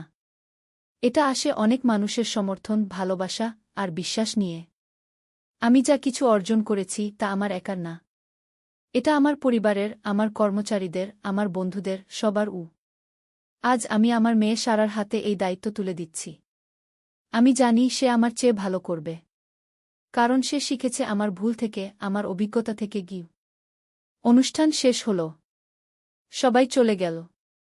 সোহেল আর মিনা অফিসে একা দাঁড়িয়ে রইল। মিনা, মনে আছে আমরা প্রথম কখন দেখা হয়েছিলাম? হ্যাঁ, তোমার সেই ছোট্ট মুদি দোকানে। তুমি বিস্কুট কিনতে এসেছিলে। কে ভেবেছিল সেই দিন থেকে আমাদের এই পর্যস্বপ্নের শহর। প্রথম অধ্যায়, যাত্রা শুরু। সকাল 7টা বেজে গেছে। ঢাকার কমলাপুর রেলস্টেশনে মানুষের ভিড়। চারদিকে চা বিস্কুট বিক্রেতাদের চিৎকার, ট্রেনের হর্ন আর যাত্রীদের কোলাহল। এই বিশাল ভিড়ের মধ্যে একটা ছোট্ট ব্যাগ হাতে দাঁড়িয়ে আছে সোহেল। বয়স মাত্র 22। গায়ের রং শ্যামলা, চোখে স্বপ্নের ঝিলিক। ভাইজা, চট্টগ্রামের টিকিট আছে? সোহেল টিকিট কাউন্টারের সামনে দাঁড়িয়ে জিজ্ঞেস করল। আছে। ৩০ টাকা। কাউন্টারের লোকটা উত্তর দিল। সোহেল তার পকেট থেকে টাকা বের করল। মোট ৫,০০০ টাকা। এই টাকা সে জমিয়েছে গত ৩ বছরে রিকশা চালিয়ে। তার স্বপ্ন ছিল চট্টগ্রাম গিয়ে একটা ভালো চাকরি পাওয়া। গ্রামে আর থাকতে চায় না সে। বাবা মারা গেছেন ১০ বছর আগে। মা আর ছোট বোন ঋতুকে নিয়ে সংসার চালাচ্ছিল রিকশা চালিয়ে। কিন্তু এভাবে তো আর সারা জীবন চলবে না। টিকিট কেটে সোহেল প্ল্যাটফর্মে এল। ট্রেন ছাড়বে আর মাত্র ১৫ মিনিট পরে। সে একটা বেঞ্চে বসে পড়ল। ব্যাগটা বুকের কাছে চেপে ধরল। এই ব্যাগে আছে তার সব সম্পদ, কিছু কাপড়, একটা ছোট্ট ফটো ফ্রেমে বাবা মায়ের ছবি, আর কিছু টাকা। কোথায় যাচ্ছেন? পাশে বসা একজন বয়স্ক মানুষ জিজ্ঞেস করলেন। চট্টগ্রাম কাকা। চাকরি খুঁজতে যাচ্ছি। সোহেল বিনয়ের সাথে উত্তর দিল। ভালো, তবে শহরে সাবধানে থাকবেন। শহর মানে অনেক সুযোগ, কিন্তু অনেক ফাঁদও আছে। বয়স্ক লোকটা বললেন। সোহেল মাথা নাড়ল। সে জানে শহরের জীবন সহজ না, কিন্তু তার কোনো বিকল্প নেই। গ্রামে রিকশা চালিয়ে মাসে ৩,৫০০ টাকা আয় হতো। তার মধ্যে সংসার চালাতে হতো, বোনের স্কুলের খরচ দিতে হতো, মায়ের ওষুধের খরচ দিতে হতো। কিছুই বাঁচত না। আর এই জীবন থেকে বেরোনোর একটাই পথ, শহরে গিয়ে ভালো কাজ খুঁজে নেওয়া। সোহেল মনে মনে ভাবল তার বাবার কথা। বাবা ছিলেন একজন স্কুল শিক্ষক। খুব সৎ মানুষ ছিলেন। সবসময় বলতেন, সোহেল, তুই লেখাপড়া শিখে বড় মানুষ হবি। আমাদের পরিবারে আর কেউ বড় চাকরি করেনি, তুই করবি। কিন্তু বাবা যখন মারা গেলেন তখন সোহেল মাত্র এসএসসি পরীক্ষা দিয়েছে। ফলাফল ভালো হয়েছিল, জিপিএ অর্ধচতু। কিন্তু বাবার মৃত্যুর পর আর পড়া হল না। পরিবারের দায়িত্ব নিতে হল। ট্রেন ছাড়ল। সোহেল জানালার পাশে বসে বাইরে তাকাল। ধানক্ষেত, নদী, ছোট ছোট গ্রাম, সব পেছনে ফেলে ট্রেন এগিয়ে চল। সোহেলের মনে হল সে যেন তার পুরনো জীবনটাকেও পেছনে ফেলে আসছে। ট্রেনে একজন হকার এসে চা বিক্রি করছিল। সোহেল একটা চা কিনল। ১০ টাকা। চা খেতে খেতে সে ভাবছিল, চট্টগ্রাম পৌঁছে কি হবে? করিম মামা তাকে সাহায্য করবেন তো? চাকরি পাওয়া যাবে তো? করিম মামা আসলে সোহেলের খুব দূর সম্পর্কের মামা। সোহেলের দাদির বোনের ছেলে। অনেক বছর আগে গ্রাম ছেড়ে চট্টগ্রামে চলে গিয়েছিলেন। সেখানে একটা কনস্ট্রাকশন কোম্পানিতে কাজ করেন। বছরে একবার দুবার গ্রামে আসতেন। গত বছর যখন এসেছিলেন তখন সোহেলের মাকে বলেছিলেন, সোহেলকে চট্টগ্রাম পাঠান, আমি একটা কাজের ব্যবস্থা করে দেব। সেই কথাতেই ভরসা করে সোহেল আজ এই যাত্রা। দ্বিতীয় অধ্যায়, নতুন শহর। চট্টগ্রাম পৌঁছাতে প্রায় ৬ ঘণ্টা লেগে গেল। দুপুর ১টা বাজে। সোহেল স্টেশন থেকে বের হয়ে শহরের রাস্তায় দাঁড়াল। কি বিশাল শহর! এত গাড়ি, এত মানুষ। চারদিকে উঁচু উঁচু বিল্ডিং, দোকানপাট, মানুষের ভিড়। সোহেল কিছুক্ষণ দাঁড়িয়ে থাকল, সব কিছু দেখতে দেখতে। তার মনে হচ্ছিল সে যেন অন্য কোনো পৃথিবীতে এসে পড়েছে। তার পকেটে একটা ছোট্ট কাগজ আছে। সেখানে লেখা একটা ঠিকানা, করিম মিয়া, বাড়ি নং ২৩, রোড নং ৫, আগ্রাবাদ, চট্টগ্রামকে। সোহেল একটা রিকশা ডাকল। কত নেবেন আগ্রাবাদ যেতে? 50 টাকা গু। সোহেল রিকশায় উঠল। রাস্তার দুধারে দোকান, মার্কেট, অফিস সব কিছু দেখতে দেখতে সে অবাক হয়ে গেল। এত বড় শহর, এত কিছু! গ্রামের সেই ছোট্ট বাজারের সাথে কোনো তুলনাই হয় না। প্রায় আধা ঘণ্টা পর রিকশা একটা পুরনো বাড়ির সামনে থামল। 3 তলা বাড়ি, কিন্তু রং উঠে গেছে। সিঁড়ি দিয়ে উঠে 3য় তলায় করিম মামার ফ্ল্যাটে নক করল। দরজা খুলল এক মধ্যবয়সী মহিলা। কে? আসসালামু আলাইকুম আপা। আমি সোহেল। নোয়াখালীর গ্রাম থেকে এসেছি। করিম মামা বাড়িতে আছেন? মহিলা তাকে মাথা থেকে পা পর্যন্ত দেখল। করিম তো অফিসে গেছে। তুমি কে? কোথা থেকে এসেছ? সোহেল সব খুলে বলল। মহিলা তাকে ভেতরে ঢুকতে দিল। বসো। করিম সন্ধ্যায় ফিরবে গু। ফ্ল্যাটটা ছোট। 2টো রুম, একটা ছোট্ট রান্নাঘর আর একটা বাথরুম। কিন্তু সোহেলের কাছে খুব সুন্দর লাগল। গ্রামের সেই টিনের ঘরের চেয়ে তো অনেক ভালো। মহিলা তার নাম জানাল সালমা। করিম মামার স্ত্রী। তাদের 2টো ছেলে, একজন ক্লাস 8-এ পড়ে, আরেকজন ক্লাস 5-এ। খেয়েছ? সালমা আপা জিজ্ঞেস করল। না আপা গু। অপেক্ষা করো। ভাত আছে, মাছ আছে। খাও। সোহেল প্রথমে রাজি হতে চাইল না, কিন্তু খুব খিদে পেয়েছিল। সকাল থেকে শুধু একটা চা আর বিস্কুট খেয়েছে। খাওয়া দাওয়ার পর সোহেল বসে রইল। সালমা আপা তাকে গল্প করতে লাগল। তোমার মা কেমন আছেন? তোমার বোন? ভালো আছে আপা। মার একটু গেটে বাত আছে। ওষুধ খাচ্ছেন। বোন স্কুলে পড়ে কু। তুমি কি করতে চাও এখানে? চাকরি খুঁজছি আপা। যে কোনো কাজ করব। বাসায় মা আর বোনকে টাকা পাঠাতে হবে। সালমা আপা মাথা নাড়ল। করিম তোমার জন্য কিছু একটা করবে। সে ভালো মানুষ গ। সারাদিন অপেক্ষা করু সোহেল। সন্ধ্যা 6টায় করিম মামা ফিরলেন। 50-এর কাছাকাছি বয়স, কালো রঙের প্যান্ট শার্ট পরা, হাতে একটা ব্যাগ। আরে সোহেল, কবে এলি? করিম মামা খুশি হয়ে বললেন। আজ সকালে মামা গু। করিম মামা তাকে জড়িয়ে ধরলেন। অনেকদিন পর দেখলাম। কেমন আছিস? ভালো আছি মামা গি। ভালো করেছিস এসে। এখানে অনেক সুযোগ আছে। তোর জন্য একটা কাজের ব্যবস্থা করে দেব। তবে প্রথমে কয়েকদিন এখানে থাক। শহরটা একটু চিনে নে। তারপর কাজে যোগ দিবি। সোহেলের মনে আসার আলো জ্বল। সে ভাবল হয়তো তার ভাগ্য এবার পাল্টাবে। 3য় অধ্যায়, প্রথম চাকরি। 1 সপ্তাহ পরে করিম মামা সোহেলকে তার কোম্পানিতে নিয়ে গেলেন। কোম্পানির নাম আলামিন কনস্ট্রাকশন। অফিসটা শহরের কেন্দ্রে, 5 তলা একটা বিল্ডিংয়ের দোতলায়। মালিক আলী সাহেব। 50-এর কাছাকাছি বয়স, মোটা চেহারা, চোখে সোনার ফ্রেমের চশমা। বড়লোক মানুষ, কিন্তু খুব কড়া। এই ছেলেটাকে কি কাজে লাগাবেন? আলী সাহেব করিম মামাকে জিজ্ঞেস করলেন। স্যার, ও আমার আত্মীয়। গ্রাম থেকে এসেছে। খুব পরিশ্রমী। যে কোনো কাজে লাগাতে পারেন। আলী সাহেব সোহেলের দিকে তাকালেন। তুমি কি পড়েছ? Sir, SSC pass. জিপিএ অর্ধচতু। হুম। ভালো। কম্পিউটার চালাতে পারো? না স্যার, পারি না। কিন্তু শিখতে চাই। আলী সাহেব একটু ভাবলেন। ঠিক আছে। তোমাকে অফিসের কাজে রাখব। ফাইল গুছানো, চা বানানো, কাগজপত্র নিয়ে যাওয়া, না এসব। মাসে 5,000 টাকা। রাজি আছো? জি স্যার। সোহেল খুশি হয়ে গেল। 5,000 টাকা। রিকশা চালিয়ে 3,500 পেত। এখানে 5,000। কাজ শুরু হলো পরদিন থেকে। সকাল 8টায় অফিসে যেতে হয়, ফিরতে হয় সন্ধ্যা 7টায়।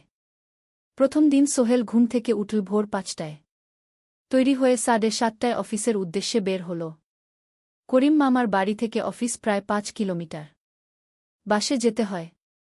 অফিসে পৌঁছে সোহেল দেখল সেই প্রথম আলী সাহেব এখনো আসেননি। অফিস খোলা ছিল না। 8-10 মিনিট পর একজন লোক এসে অফিস খুল। তুমি নতুন? জি। আমি সোহেল গু। আমি জাহিদ, অ্যাসিস্ট্যান্ট ম্যানেজার। এসো। জাহিদ ভাই সোহেলকে সব কিছু দেখাল। অফিসে মোট 6 জন কর্মচারী। দুজন ইঞ্জিনিয়ার, একজন অ্যাকাউন্ট্যান্ট, একজন অ্যাসিস্ট্যান্ট ম্যানেজার, জাহিদ ভাই, একজন রিসেপশনিস্ট, আর এখন সোহেল। সোহেলের কাজ শুরু হলো চা বানানো দিয়ে। তারপর অফিস পরিষ্কার করা, ফাইল গুছানো, কাগজপত্র এক জায়গা থেকে আরেক জায়গায় নিয়ে যাওয়া। কাজ কঠিন না, কিন্তু সারাদিন দৌড়ঝাঁপ করতে হয়। দুপুরে খাবারের জন্য আধা ঘন্টা বিরতি। সোহেল একটা ছোট হোটেলে গিয়ে ভাতরাল তরকারি খেল। 50 টাকা। সন্ধ্যায় অফিস বন্ধ হল। সোহেল ক্লান্ত হয়ে বাসায় ফিরল। কেমন লাগল প্রথম দিন? করিম মামা জিজ্ঞেস করলেন। ভালো মামা। অনেক কিছু শিখলাম গ। প্রথম মাসের শেষে সোহেল বেতন পেল 5,000 টাকা। সে 3,000 টাকা মাকে পাঠাল। মা ফোনে কাঁদতে লাগলেন। আল্লাহ তোকে ভালো রাখুক সোহেল। সোহেলের চোখেও জল এল। তার মনে হল সে একটা বড় কাজ করতে পেরেছে। চতুর্থ অধ্যায়, শহরের জীবন। 3 মাস কেটে গেল। সোহেল এখন শহরের সাথে মিশে গেছে। প্রতিদিন অফিসে যাও আসার পথে সে দেখে হাজারো মানুষের জীবন। কেউ সফল, কেউ ব্যর্থ, কিন্তু সবাই চলছে নিজের পথে। সোহেল অফিসের কাজের পাশাপাশি কম্পিউটার শেখার চেষ্টা করছে। অফিসে একটা কম্পিউটার আছে। যখন কেউ ব্যবহার করে না, তখন সোহেল একটু একটু শিখার চেষ্টা করে। জাহিদ ভাই তাকে সাহায্য করেন।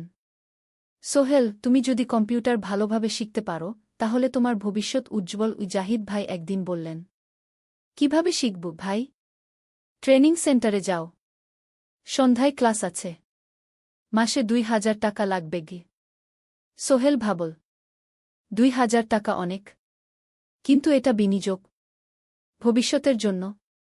সে একটা ট্রেনিং সেন্টারে ভর্তি হল। সপ্তাহে 3 দিন, সন্ধ্যা 7:30 থেকে রাত 9টা পর্যন্ত ক্লাস। কম্পিউটারের basic, MS Word, Excel, PowerPoint, internet ব্যবহার। একদিন অফিস থেকে ফেরার সময় সোহেল একটা দোকানে চা খেতে গেল। দোকানের পাশেই একটা ছোট্ট মুদি দোকান। সেখানে একটা মেয়ে বসে আছে। বয়স হবে 20-এর কাছাকাছি। সাদাসিধে চেহারা, সাদা শাড়ি পরা, কিন্তু চোখে এক ধরনের দৃঢ়তা। ভাইজা, 1 প্যাকেট বিস্কুট দেন কি? সোহেল বলল। মেয়েটা বিস্কুট দিল। 20 টাকা। সোহেল টাকা দিয়ে যাচ্ছিল, হঠাৎ মেয়েটা বলল, আপনি নতুন এসেছেন এই এলাকায়, তাই না? হ্যাঁ। 3 মাস হল। কিভাবে বুঝলেন? আপনার চেহারা দেখেই বোঝা যায়। এখনও গ্রামের ছোঁয়া আছে। আর আপনি প্রতিদিন এই পথ দিয়ে যান। দেখেছি কি? মেয়েটা হাসল। সোহেলও হেসে ফেল। আপনি খুব পর্যবেক্ষক মনে হচ্ছে গি। জীবনে অনেক কিছু দেখেছি, তাই মানুষকে চিনতে শিখেছি গ। আপনার নাম? মিনা। এই দোকান আমার বাবার। উনি অসুস্থ, তাই আমি দেখছি গু। সেদিন থেকে সোহেল প্রায়ই সেই দোকানে যেতে শুরু করল। মিনার সাথে গল্প করত। ধীরে ধীরে তাদের মধ্যে একটা বন্ধুত্ব তৈরি হল। মিনাও তার জীবনের গল্প বলল। মিনার মা মারা গেছেন যখন সে মাত্র 7 বছরের। বাবা আব্দুল হামিদ একা হাতে মিনাকে বড় করেছেন। মুদি দোকান দিয়ে সংসার চালান। মিনা কলেজে পড়ে, অনার্স 2nd ইয়ার। সকালে কলেজে যায়, দুপুরে ফিরে এসে দোকান সামলায়। বাবার হার্টের সমস্যা আছে, তাই ভারী কাজ করতে পারেন না। তোমার স্বপ্ন কি? একদিন সোহেল জিজ্ঞেস করল। গ্র্যাজুয়েশন শেষ করে একটা ভালো চাকরি করব। তারপর বাবাকে ভালো চিকিৎসা করাব। তুমি? আমিও চাকরি করে পরিবারকে ভালোভাবে দেখভাল করতে চাই। মা আর বোনকে নিয়ে শহরে আনব একদিন গু। দুজনেই নিজেদের স্বপ্নের কথা বলতে গিয়ে বুঝল তাদের স্বপ্ন অনেকটা একই রকম। 5ম অধ্যায়, বিপদ। 6 মাস কেটে গেল। সোহেল এখন আলী সাহেবের খুব প্রিয় কর্মচারী। সে শুধু চা বিস্কুট দেওয়ার কাজই করে না, এখন কম্পিউটারেও কিছু কাজ শিখেছে। ছোটখাটো টাইপিং, ডেটা এন্ট্রি, এসব করতে পারে। আলী সাহেব খুশি হয়ে তার বেতন বাড়িয়ে 8,000 টাকা করে দিয়েছেন। একদিন রাতে সোহেল অফিস থেকে ফিরছিল। সেদিন একটু দেরি হয়ে গেছে। রাত প্রায় 9টা।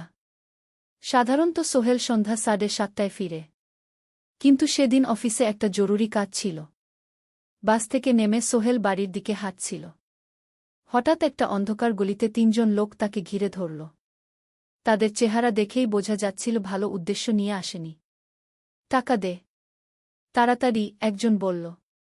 তার হাতে একটা ছুরি। সোহেল ভয় পেয়ে গেল। ভাই, আমার কাছে খুব কম টাকা আছে গি। যা আছে দে। তাড়াতাড়ি করো। সোহেল কাঁপতে কাঁপতে তার পকেট থেকে ৫ টাকা বের করে দিল। এই টাকা দিয়ে সে বাজার করবে ভেবেছিল। কিন্তু ছিনতাইকারীরা সন্তুষ্ট হল না। শুধু ৫ টাকা? তোর ব্যাগে কি আছে? তারা সোহেলের ব্যাগ কেড়ে নিল। ব্যাগে ছিল তার মোবাইল, কম্পিউটার ট্রেনিং সেন্টারের সার্টিফিকেট আর কিছু গুরুত্বপূর্ণ কাগজপত্র। না ভাই, ব্যাগটা ফেরত দেন। ওতে আমার জরুরি জিনিস আছে। মোবাইল নিয়ে নেন, কিন্তু ব্যাগটা দেন গু। কিন্তু ওরা শুনল না। একজন সোহেলকে জোরে ধাক্কা দিল। সোহেল পড়ে গেল। মাথা রাস্তার কংক্রিটে ধাক্কা লেগে গেল। রক্ত বের হল। ৩ জন দৌড়ে পালিয়ে গেল। কিছুক্ষণ সোহেল অজ্ঞান হয়ে পড়ে রইল। তারপর ধীরে ধীরে জ্ঞান ফিরল। মাথায় প্রচণ্ড ব্যথা। সে উঠে দাঁড়ানোর চেষ্টা করল, কিন্তু মাথা ঘুরছিল। কোনোমতে একটা দেয়াল ধরে দাঁড়াল। একজন পথচারী তাকে দেখে থামল। কি হয়েছে ভাই? ছিনতাই হয়েছে গি?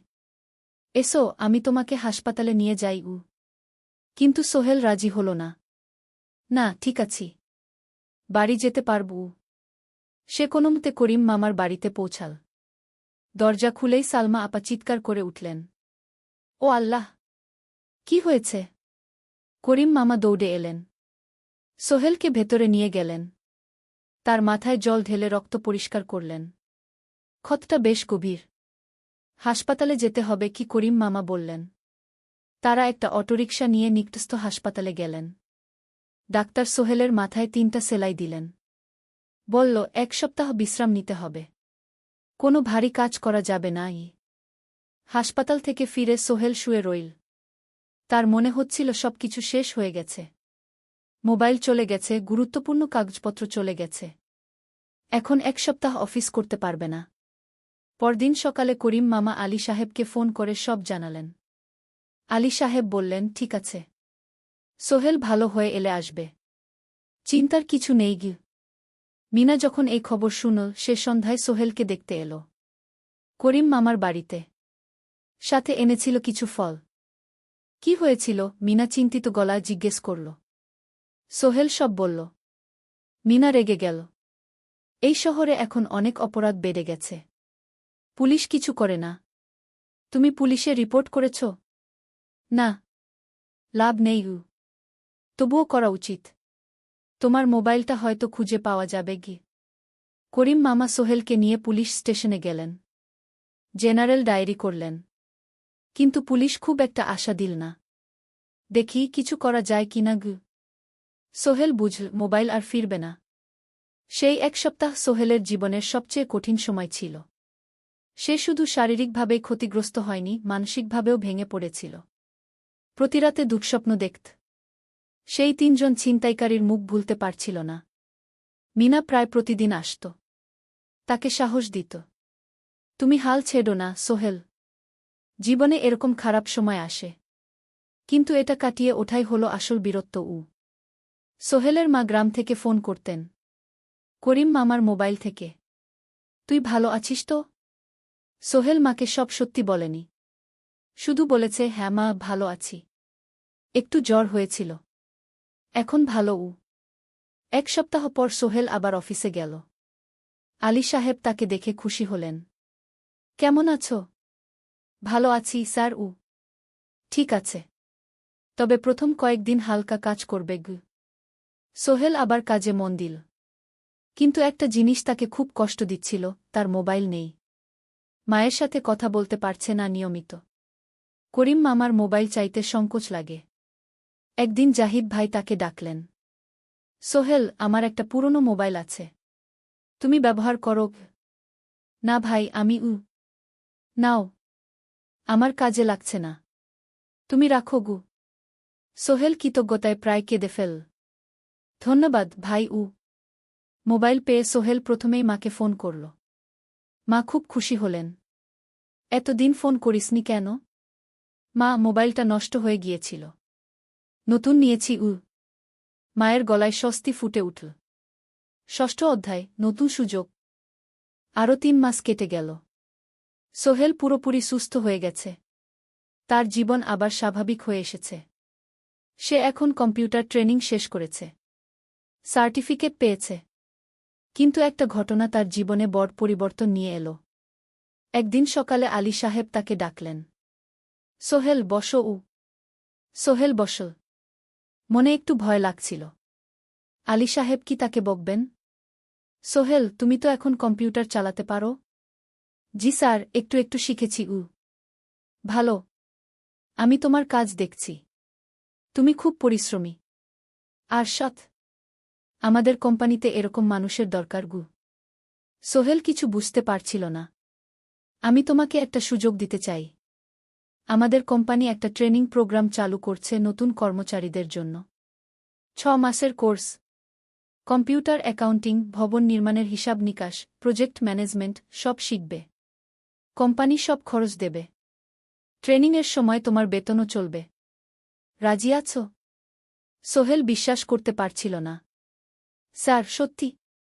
আমাকে এত বড় সুযোগ দিচ্ছেন? হ্যাঁ। তুমি ভালো ছেলে, পরিশ্রমী। আমি তোমাকে এগিয়ে দিতে চাই। ভবিষ্যতে তুমি এই কোম্পানির একজন গুরুত্বপূর্ণ কর্মচারী হবে। সোহেল কৃতজ্ঞতায় প্রায় কেঁদে ফেল। ধন্যবাদ স্যার। আমি কঠোর পরিশ্রম করব। আমি জানি। সেদিন সন্ধ্যায় সোহেল মিনার দোকানে গেল। মিনাকে খবরটা দিল। মিনা খুব খুশি হল। তার চোখে জল এসে গেল। তুমি পারবে সোহেল। আমি জানি। সোহেল তার মা আর বোনকেও ফোন করে খবরটা দিল। মা কাঁদতে লাগলেন। তোর বাবা বেঁচে থাকলে কত খুশি হতো। ট্রেনিং শুরু হলো পরের মাস থেকে।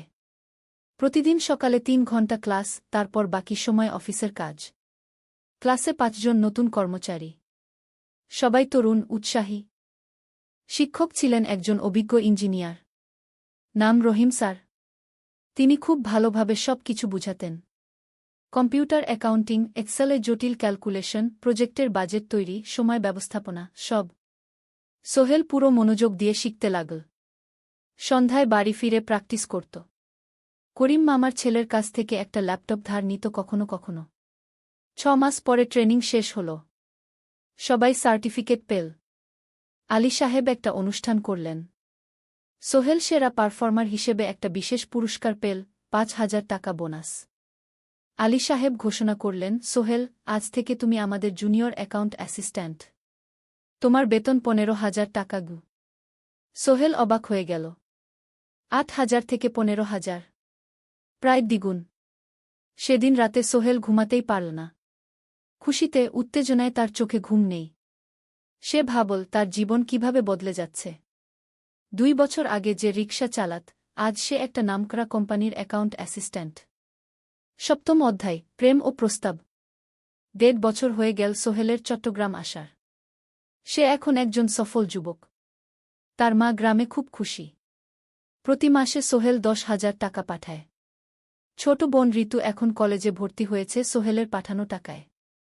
মায়ের চিকিৎসাও ভালোভাবে হচ্ছে। মিনার সাথে সোহেলের সম্পর্ক এখন আর শুধু বন্ধুত্ব নয়। দুজন দুজনকে ভালোবাসে। কিন্তু কেউ কাউকে সরাসরি বলার সাহস পায়নি। প্রতিদিন দেখা হয়, গল্প হয়, কিন্তু সেই একটা কথা বলা হয়ে ওঠে না। একদিন শুক্রবার ছুটির দিন। সোহেল মিনাকে বলল, আজ কি একটু ঘুরতে যাবে? কোথায়? পতেঙ্গা বিচ। তুমি কি কখনো গেছ? না। কিন্তু আমার দোকান। শুক্রবার। তোমার বাবা সামলাবে। মিনা রাজি হয়ে গেল। দুপুরে দুজনে বাস নিয়ে পতেঙ্গা গেল। সমুদ্র দেখে মিনা অবাক হয়ে গেল। কি সুন্দর। দুজনে বালিতে বসল। ঢেউয়ের শব্দ শুনতে শুনতে গল্প করছিল। হঠাৎ সোহেল বলল, মিনা, তোমার সাথে কিছু বলার ছিল। বলো। সোহেল একটা লম্বা শ্বাস নিল। তুমি জানো, আমি তোমাকে ভালোবাসি। মিনা হাসল। তার চোখ ভিজে গেল। জানি। আমিও তোমাকে ভালোবাসি সোহেল। সোহেল অবাক হয়ে গেল। সত্যি? হ্যাঁ। অনেকদিন ধরেই জানি। তুমি আমার জীবনে এসে সব কিছু বদলে দিয়েছ। তোমার সাথে থাকলে আমার মনে হয় আমি যে কোনো কিছু করতে পারব। দুজনে কিছুক্ষণ চুপ করে বসে রইল। সমুদ্রের ঢেউ এসে পায়ে লাগছিল। সূর্য পশ্চিমে ঢলে পড়ছে। আকাশ লালকুমলা হয়ে গেছে। কিন্তু আমার বাবার সাথে কথা বলতে হবে কি? মিনা বলল। আমি তৈরি। যখন বলবে তখন বলবো। পরের সপ্তাহে সোহেল মিনার বাবার সাথে কথা বলল। আব্দুল হামিদ সাহেব প্রথমে একটু দ্বিধা করলেন। তুমি কোনো পরিবারের ছেলে? তোমার বাবা কি করতেন? সোহেল সব সত্যি বলল। তার বাবা ছিলেন স্কুল শিক্ষক। মারা গেছেন 10 বছর আগে।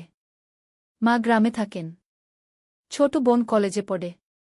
তুমি নিজে কি করো? আমি আলামিন কনস্ট্রাকশন কোম্পানিতে জুনিয়র অ্যাকাউন্ট অ্যাসিস্ট্যান্ট। মাসে 15,000 টাকা বেতন। আব্দুল হামিদ সাহেব ভাবলেন। তারপর বললেন, দেখো মিনা আমার একমাত্র সন্তান। তার মা নেই। আমি একা তাকে বড় করেছি। আমি চাই মিনা একজন ভালো ছেলের সাথে বিয়ে হোক। তুমি দেখতে ভালো ছেলে মনে হচ্ছে। কিন্তু আমাকে তোমার মায়ের সাথে দেখা করতে হবে। তোমার পরিবারকে জানতে হবে। জি আঙ্কেল। আমি ব্যবস্থা করছি। সোহেল খুশিতে আটখানা। সে সেদিন রাতেই তার মাকে ফোন করল। মাকে সব বলল। মা প্রথমে অবাক হলেন। তারপর খুশি হলেন। মিনা মেয়েটা কেমন? খুব ভালো মা। তুমি দেখলে পছন্দ করবে। ঠিক আছে। আমি আর ঋতু আসছি চট্টগ্রাম। 2 সপ্তাহ পর সোহেলের মা আর বোন চট্টগ্রাম এলো। সোহেল তাদের নিয়ে মিনার বাড়িতে গেল। 2 পরিবার একসাথে বসল। মিনার বাবা সোহেলের মাকে দেখে খুশি হলেন। সোহেলের মা সহজ সরল ভদ্রমহিলা। আপনার ছেলে খুব ভালো। মিনা তাকে পছন্দ করে। আমিও রাজি। আব্দুল হামিদ সাহেব বললেন। আমার সোহেল সৎ ছেলে। মিনাকে খুব ভালোবাসে। আমি জানি ও মিনাকে সুখে রাখবে। কি সোহেলের মা বললেন। বিয়ের তারিখ ঠিক হল। 3 মাস পর। এই 3 মাসে সোহেল যথেষ্ট টাকা জমাবে। বিয়ে হবে সাদামাটা কিন্তু সুন্দর। 8ম অধ্যায় নতুন পথ। 3 মাস কেটে গেল দ্রুত। সোহেল প্রতিদিন কঠোর পরিশ্রম করছিল। অফিসে তার কাজের প্রশংসা হচ্ছে। আলী সাহেব তাকে এখন ছোটখাটো প্রজেক্টের হিসাব দেখতে দিচ্ছেন। সোহেল তার সঞ্চিত টাকা দিয়ে বিয়ের আয়োজন করল। বিয়ে হল মিনার বাড়ির কাছের একটা কমিউনিটি সেন্টারে। খুব বেশি লোক আসেনি। 2 পরিবারের আত্মীয় স্বজন আর অফিসের কয়েকজন সহকর্মী। কিন্তু অনুষ্ঠান ছিল খুব সুন্দর। সোহেল যখন মিনাকে বিয়ের পোশাকে দেখল, তার মনে হল পৃথিবীর সবচেয়ে সুন্দর মেয়ে সে। লাল শাড়ি পরা, মুখে হালকা মেকআপ, কিন্তু তার স্বাভাবিক সৌন্দর্য ছিল আসল। বিয়ের পর সোহেল একটা ছোট্ট ফ্ল্যাট ভাড়া নিল। 2 রুমের ফ্ল্যাট, মাসে ভাড়া 5,000 টাকা। মিনা এখনও তার পড়াশোনা চালিয়ে যাচ্ছে। আরও 1 বছর বাকি গ্র্যাজুয়েশন শেষ হতে। সোহেলের মা আর বোন গ্রামে ফিরে গেল। মা বলে গেলেন, সোহেল, মিনাকে ভালো রাখিস। মেয়েরা অনেক ত্যাগ করে সংসার করতে। জানি মা। নতুন জীবন শুরু হল। সোহেল সকালে অফিসে যায়, সন্ধ্যায় ফেরে। মিনা সকালে কলেজে যায়, দুপুরে ফিরে রান্না করে, ঘর গোছায়। সন্ধ্যায় দুজনে একসাথে বসে পড়াশোনা করে, গল্প করে, টিভি দেখে। জীবন সুন্দর ছিল। কিন্তু চ্যালেঞ্জও ছিল। মাসিক খরচ, ভাড়া 5,000, বাজার 3,000, বিদ্যুৎ গ্যাস 1,000, মায়ের জন্য 5,000, মিনার কলেজের খরচ 1,200। মোট প্রায় 14,000 টাকা। বাঁচত মাত্র 1,000 খানেক। কিন্তু সোহেল হাল ছাড়ল না। সে সন্ধ্যায় একটা কম্পিউটার ট্রেনিং সেন্টারে পার্ট টাইম পড়ানো শুরু করল। সপ্তাহে 3 দিন 2 ঘন্টা করে। এতে মাসে আরও 3,000 টাকা আসতে লাগল। মিনাও বসে থাকল না। সে বাড়িতে বসে কয়েকজন স্কুলের ছাত্রছাত্রীকে টিউশন পড়াতে শুরু করল। মাসে 2,000 টাকা আয়। এভাবে কেটে গেল 6 মাস। দুজন মিলে পরিবার চালাচ্ছে, স্বপ্ন দেখছে। একদিন সোহেল বলল, মিনা, আমি একটা নতুন স্বপ্ন দেখছি। কি? আমি নিজে একটা ছোট্ট কনস্ট্রাকশন কোম্পানি খুলতে চাই। ছোট ছোট প্রজেক্ট নেব। বাড়ি মেরামত, ছোট বিল্ডিং বানানো, এসব। তোমার কি যথেষ্ট অভিজ্ঞতা আছে? আছে। আমি 2 বছর ধরে এই কাজের সাথে জড়িত। অনেক কিছু শিখেছি। আর আলী সাহেবও আমাকে সাহায্য করবেন। কিন্তু টাকা কোথায়? কোম্পানি খুলতে তো অনেক টাকা লাগবে। আমি জমাচ্ছি। আরও 1 বছর কাজ করব। তারপর চেষ্টা করব। মিনা তাকে সমর্থন দিল। তুমি পারবে। তোমার মধ্যে সেই শক্তি আছে কি? নবম অধ্যায়, চ্যালেঞ্জের সময়। কিন্তু ভাগ্য সবসময় অনুকূলে থাকে না। সোহেল যখন স্বপ্ন দেখছিল নিজের কোম্পানি খোলার, তখনই একটা বড় সমস্যা এলো। আলী সাহেবের কোম্পানি একটা বড় প্রজেক্ট পেয়েছিল, একটা 10তলা বিল্ডিং বানানোর কাজ। কিন্তু প্রজেক্টের প্রধান ইনভেস্টর হঠাৎ পালিয়ে গেল। তিনি কোম্পানির কাছ থেকে প্রায় 50 লাখ টাকা নিয়ে গেছেন, কিন্তু কাজ শেষ হয়নি। কোম্পানি বড় ক্ষতির মুখে পড়ল। আলী সাহেব অনেক কর্মচারীকে ছাঁটাই করতে বাধ্য হলেন। প্রায় 10 জনকে চাকরি থেকে বাদ দিলেন। বাকিদের বেতন কমাতে হল। সোহেলকে আলী সাহেব ডেকে বললেন, সোহেল, আমি তোমাকে রাখতে চাই। তুমি বিশ্বস্ত কর্মচারী। কিন্তু তোমার বেতন কমাতে হবে 15,000 থেকে 10,000 সোহেল মনে মনে চিন্তায় পড়ে গেল। 10,000 টাকায় সংসার চলবে কিভাবে?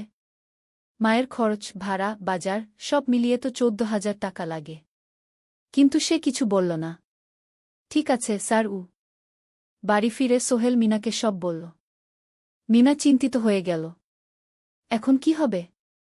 চিন্তা করো না, আমি পার্ট টাইম টিউশনির সময় বাড়াব। আর তুমিও বেশি করে টিউশন নাও। কিন্তু আমার তো পড়াশোনাও আছে গি। জানি, কিন্তু এখন এটাই করতে হবে গু। সোহেল সন্ধ্যায় আরও 2টো জায়গায় পার্ট টাইম কাজ খুঁজল। একটা দোকানের সন্ধ্যায় হিসাব দেখার কাজ পেল, মাসে 2,000 টাকা। আরেকটা জায়গায় সপ্তাহান্তে কম্পিউটার রিপেয়ারের কাজ পেল, মাসে 1,500 টাকা। মিনাও 3 জন নতুন স্টুডেন্ট নীল টিউশনে। তার আয় বাড়ল 2,000 থেকে 3,500-এ। কঠিন সময় ছিল। সোহেল সকাল 8টায় অফিসে যেত, সন্ধ্যা 6টায় ফিরত। তারপর একটু বিশ্রাম নিয়ে 7:30টায় বের হতো পার্ট টাইম কাজে। রাত 10টায় বাড়ি ফিরত। রবি সোমবার কম্পিউটার রিপেয়ারের কাজ। মিনাও সকালে কলেজে যেত, দুপুরে ফিরে রান্না করত, তারপর বিকেলে টিউশন পড়াত। রাতে খাওয়া দাওয়ার পর পড়াশোনা করত। দুজনেরই শরীর খারাপ হতে শুরু করল। সোহেল একদিন অফিসে অজ্ঞান হয়ে পড়ে গেল। ডাক্তার দেখাতে নিয়ে গেল। ডাক্তার বলল, অতিরিক্ত পরিশ্রম, শরীরে পুষ্টির অভাব, ঠিকমতো খাচ্ছেন না মনে হচ্ছে গি। সত্যি কথা, খরচ বাঁচাতে সোহেল আর মিনা অনেক সময় কম খেত। মাংস মাছ কিনত সপ্তাহে একদিন, বাকি সময় শাকসবজি, ডাল। মিনা সোহেলকে বলল, আর নয় সোহেল, তুমি এভাবে নিজেকে শেষ করে ফেলছ। আমার পড়াশোনা বন্ধ করে দিই, আমি ফুল টাইম চাকরি করি গি। না, সোহেল জোর দিয়ে বলল, তোমার পড়াশোনা বন্ধ হবে না। আরও মাত্র 6 মাস বাকি, তুমি গ্রাজুয়েট হবেই গি। কিন্তু তুমি আমি ঠিক হয়ে যাব, চিন্তা করো না গে। কিন্তু পরিস্থিতি আরও খারাপ হল যখন সোহেলের মায়ের অসুখ হল। হার্টের সমস্যা। হাসপাতালে ভর্তি করতে হল। খরচ 50,000 টাকা। সোহেলের হাতে এত টাকা কোথায়? সে করিম মামার কাছে ধার চাইল। করিম মামা 20,000 টাকা দিলেন। বাকি 30,000 টাকা সোহেল একটা এনজিও থেকে ঋণ নিল। সুদের হার মাসে 2%। মায়ের চিকিৎসা হল, তিনি সুস্থ হয়ে গেলেন। কিন্তু সোহেল এখন ঋণের বোঝায় পড়ে গেল। প্রতি মাসে 3,000 টাকা করে কিস্তি দিতে হবে। সেই রাতে সোহেল আর মিনা বিছানায় শুয়ে কথা বলছিল। সোহেল বলল, মিনা, আমি মনে হয় ভুল করেছি। শহরে এসে বিয়ে করে তোমাকে কষ্টে ফেলেছি গু। মিনা তার হাত ধরল। না সোহেল, তুমি ভুল করনি। জীবনে এরকম খারাপ সময় আসে, কিন্তু এটা কাটিয়ে ওঠাই হলো আসল শক্তি। আমরা একসাথে আছি, একসাথে থাকব, সব কিছু ঠিক হয়ে যাবে। মিনার কথায় সোহেল একটু সাহস পেল। হ্যাঁ, হাল ছাড়া যাবে না। 10ম অধ্যায়, আলোর দিকে। 3 মাস পরে পরিস্থিতি একটু ভালো হতে শুরু করল। আলী সাহেবের কোম্পানি একটা নতুন প্রজেক্ট পেল, একটা স্কুল বিল্ডিং বানানোর কাজ। কোম্পানি আবার স্থিতিশীল হতে শুরু করল। আলী সাহেব সোহেলকে ডেকে বললেন, সোহেল, আমি তোমার কঠোর পরিশ্রম দেখেছি। খারাপ সময়েও তুমি কোম্পানি ছেড়ে যাওনি। আমি কৃতজ্ঞ। আজ থেকে তোমার বেতন আবার 15,000 টাকা। সোহেল খুশি হয়ে গেল। ধন্যবাদ স্যার। মিনাও গ্রাজুয়েশন শেষ করল, ভালো ফলাফল করল। সে এখন চাকরি খুঁজছে। একদিন মিনা একটা প্রাইভেট স্কুলে শিক্ষিকার ইন্টারভিউ দিতে গেল। ইন্টারভিউ ভালো হলো। তাকে নিযোগ দেওয়া হলো। বেতন 12,000 টাকা। সেদিন সন্ধ্যায় দুজনে মিলে একটা ছোট্ট পার্টি করল। একটা বিরিয়ানি কিনল, কোমল পানীয় কিনল। দুজনে মিলে খেল। আমরা পেরেছি, সোহেল মিনা বলল। হ্যাঁ, আমরা পেরেছি গু। এখন দুজনের মিলিয়ে আয় 27,000 টাকা। খরচ চালানোর পর প্রায় 10,000 টাকা বাঁচে। সোহেল এই টাকা দিয়ে লেন শোধ করতে শুরু করল। পার্ট টাইম কাজগুলো ছেড়ে দিল। শরীরের যত্ন নেওয়া শুরু করল। আরও 6 মাস পরে সোহেলের কাছে একটা বড় সুযোগ এলো। আলী সাহেব একদিন তাকে ডাকলেন। সোহেল, তুমি কি নিজের ব্যবসা করতে চাও? স্যার, আমি তোমাকে একটা ছোট্ট প্রজেক্ট দিতে চাই। একটা 3 তলা বিল্ডিংয়ের কনস্ট্রাকশন। তুমি ম্যানেজ করবে। আমি শুধু সুপারভাইজ করব। লাভের 50% তোমার গু। সোহেল ভাবল, এটা একটা বড় সুযোগ। কিন্তু ঝুঁকিও আছে। যদি কাজটা ভালোভাবে না হয়? স্যার, আমি চেষ্টা করব। কিন্তু যদি ভুল হয়? ভুল হবে না। আমি তোমার উপর বিশ্বাস রাখছি। তুমি পারবে গু। সোহেল রাজি হয়ে গেল। এই প্রজেক্ট তার জীবনে টার্নিং পয়েন্ট হতে পারে। 11 অধ্যায়, স্বপ্ন পূরণের পথে। পরের 6 মাস সোহেল খুব কঠোর পরিশ্রম করল। প্রজেক্টটা ম্যানেজ করা সহজ ছিল না। শ্রমিক নিযোগ, ম্যাটেরিয়াল কেনা, কাজের তদারকি, সময়মতো কাজ শেষ করা, সব দায়িত্ব তার। প্রথম 2 মাস খুব চাপের মধ্যে গেল। একদিন একজন শ্রমিক কাজ করতে গিয়ে আহত হল। সোহেল তাকে হাসপাতালে নিয়ে গেল, তার চিকিৎসার খরচ দিল। এতে প্রজেক্টের বাজেট একটু বাড়ল, কিন্তু সোহেল জানত এটা করা দরকার। আরেকদিন ভুল ম্যাটেরিয়াল ডেলিভারি হল।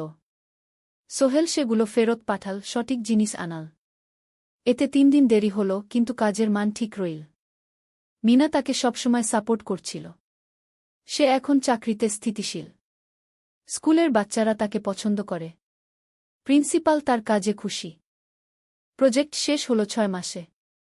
সময়মতো, বাজেটের মধ্যে। বিল্ডিংয়ের মালিক খুব খুশি হলেন। তিনি আলী সাহেবকে ধন্যবাদ দিলেন। আলী সাহেব বললেন, ধন্যবাদ আমাকে না, এই ছেলেকে দিন। সোহেল পুরো প্রজেক্ট ম্যানেজ করেছে গু। প্রজেক্ট থেকে মোট লাভ হল 3 লাখ টাকা। সোহেল পেল 1.5 লাখ টাকা। তার জীবনে এত টাকা এই প্রথম। সে করিম মামার ঋণ শোধ করল। এনজিওর বাকি ঋণ শোধ করল। তারপর তার মাকে 50,000 টাকা পাঠাল। মা দিয়ে গ্রামের বাড়িটা একটু মেরামত করাল, বোন ঋতুর জন্য একটা ল্যাপটপ কিনল। বাকি টাকা দিয়ে সোহেল একটা ব্যাংক অ্যাকাউন্টে জমা রাখল। ভবিষ্যতের জন্য। আলী সাহেব সোহেলকে আরও 2টো প্রজেক্ট দিলেন। এবার একটু বড়। সোহেল আত্মবিশ্বাসের সাথে সেগুলোও শেষ করল। 2 বছর পরে সোহেল সিদ্ধান্ত নিল, এবার নিজের কোম্পানি খোলার সময় এসেছে। 10 অধ্যায়, নতুন শুরু। সোহেল তার সব জমানো টাকা দিয়ে একটা ছোট্ট অফিস ভাড়া নিল। 2 রুমের অফিস। একটা রুমে কাজের জায়গা, আরেকটায় ছোট্ট মিটিং রুম। অফিসের সামনে একটা বোর্ড লাগাল, Sohel construction and development. Meena তাকে সাহায্য করছিল। সে অফিসের অ্যাকাউন্টস দেখত সন্ধ্যায় স্কুল থেকে ফিরে। দুজন মিলে একটা টিম। প্রথমে ছোট ছোট কাজ নিল। বাড়ি মেরামত, দোকান সংস্কার, ছোট বিল্ডিং কনস্ট্রাকশন। কাজের মান ভালো রাখার চেষ্টা করল। সময়মতো শেষ করল। দাম ন্যায্য রাখল।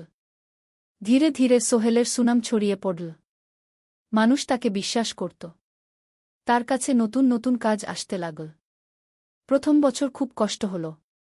কখনো লাভ হতো, কখনো লস। কিন্তু সোহেল থেমে থাকল না। সে শিখতে লাগল ব্যবসা কিভাবে চালাতে হয়। দ্বিতীয় বছরে পরিস্থিতি ভালো হল। সোহেল এখন 3 জন স্থায়ী কর্মচারী নিযোগ দিল। একজন ইঞ্জিনিয়ার, একজন সুপারভাইজার, একজন অফিস সহায়ক। তৃতীয় বছরে একটা বড় প্রজেক্ট পেল। একটা স্কুল বিল্ডিং বানানোর কাজ। 5 তলা বিল্ডিং। সোহেল পুরো মনোযোগ দিয়ে কাজটা করল। শ্রমিকদের ভালো বেতন দিল, ভালো ম্যাটেরিয়াল ব্যবহার করল, সময়মতো কাজ শেষ করল।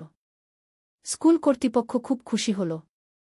তারা সোহেলের কাজের প্রশংসা করল। এই প্রজেক্ট থেকে সোহেল প্রায় 5 লাখ টাকা লাভ করল। এই টাকা দিয়ে সে আরও ভালো একটা অফিস নিল। আরও কর্মচারী নিযোগ দিল।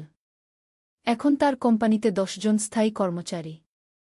প্রজেক্ট অনুযায়ী আরও শ্রমিক নিযোগ দেওয়া হয়। ত্রয়োদশ অধ্যায়, পরিবার। এদিকে সোহেল আর মিনার সংসারেও খুশির খবর এলো। মিনা গর্ভবতী। 9 মাস পর তাদের একটা মেয়ে হল। নাম রাখো সারা।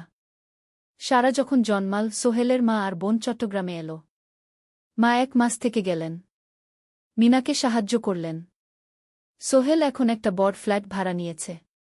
3 রুমের ফ্ল্যাট। একটা রুমে সোহেল, মিনা, একটায় সারা, আরেকটায় অতিথি রুম। মায়ের জন্য সোহেল সিদ্ধান্ত নিল তাকে চট্টগ্রামে নিয়ে আসবে। গ্রামে একা থাকা ঠিক না। কিন্তু মা রাজি হলেন না। না বাবা, আমি গ্রামেই থাকব। এখানে আমার পরিচিত মানুষ আছে। তোর বোনকে নিয়ে যা।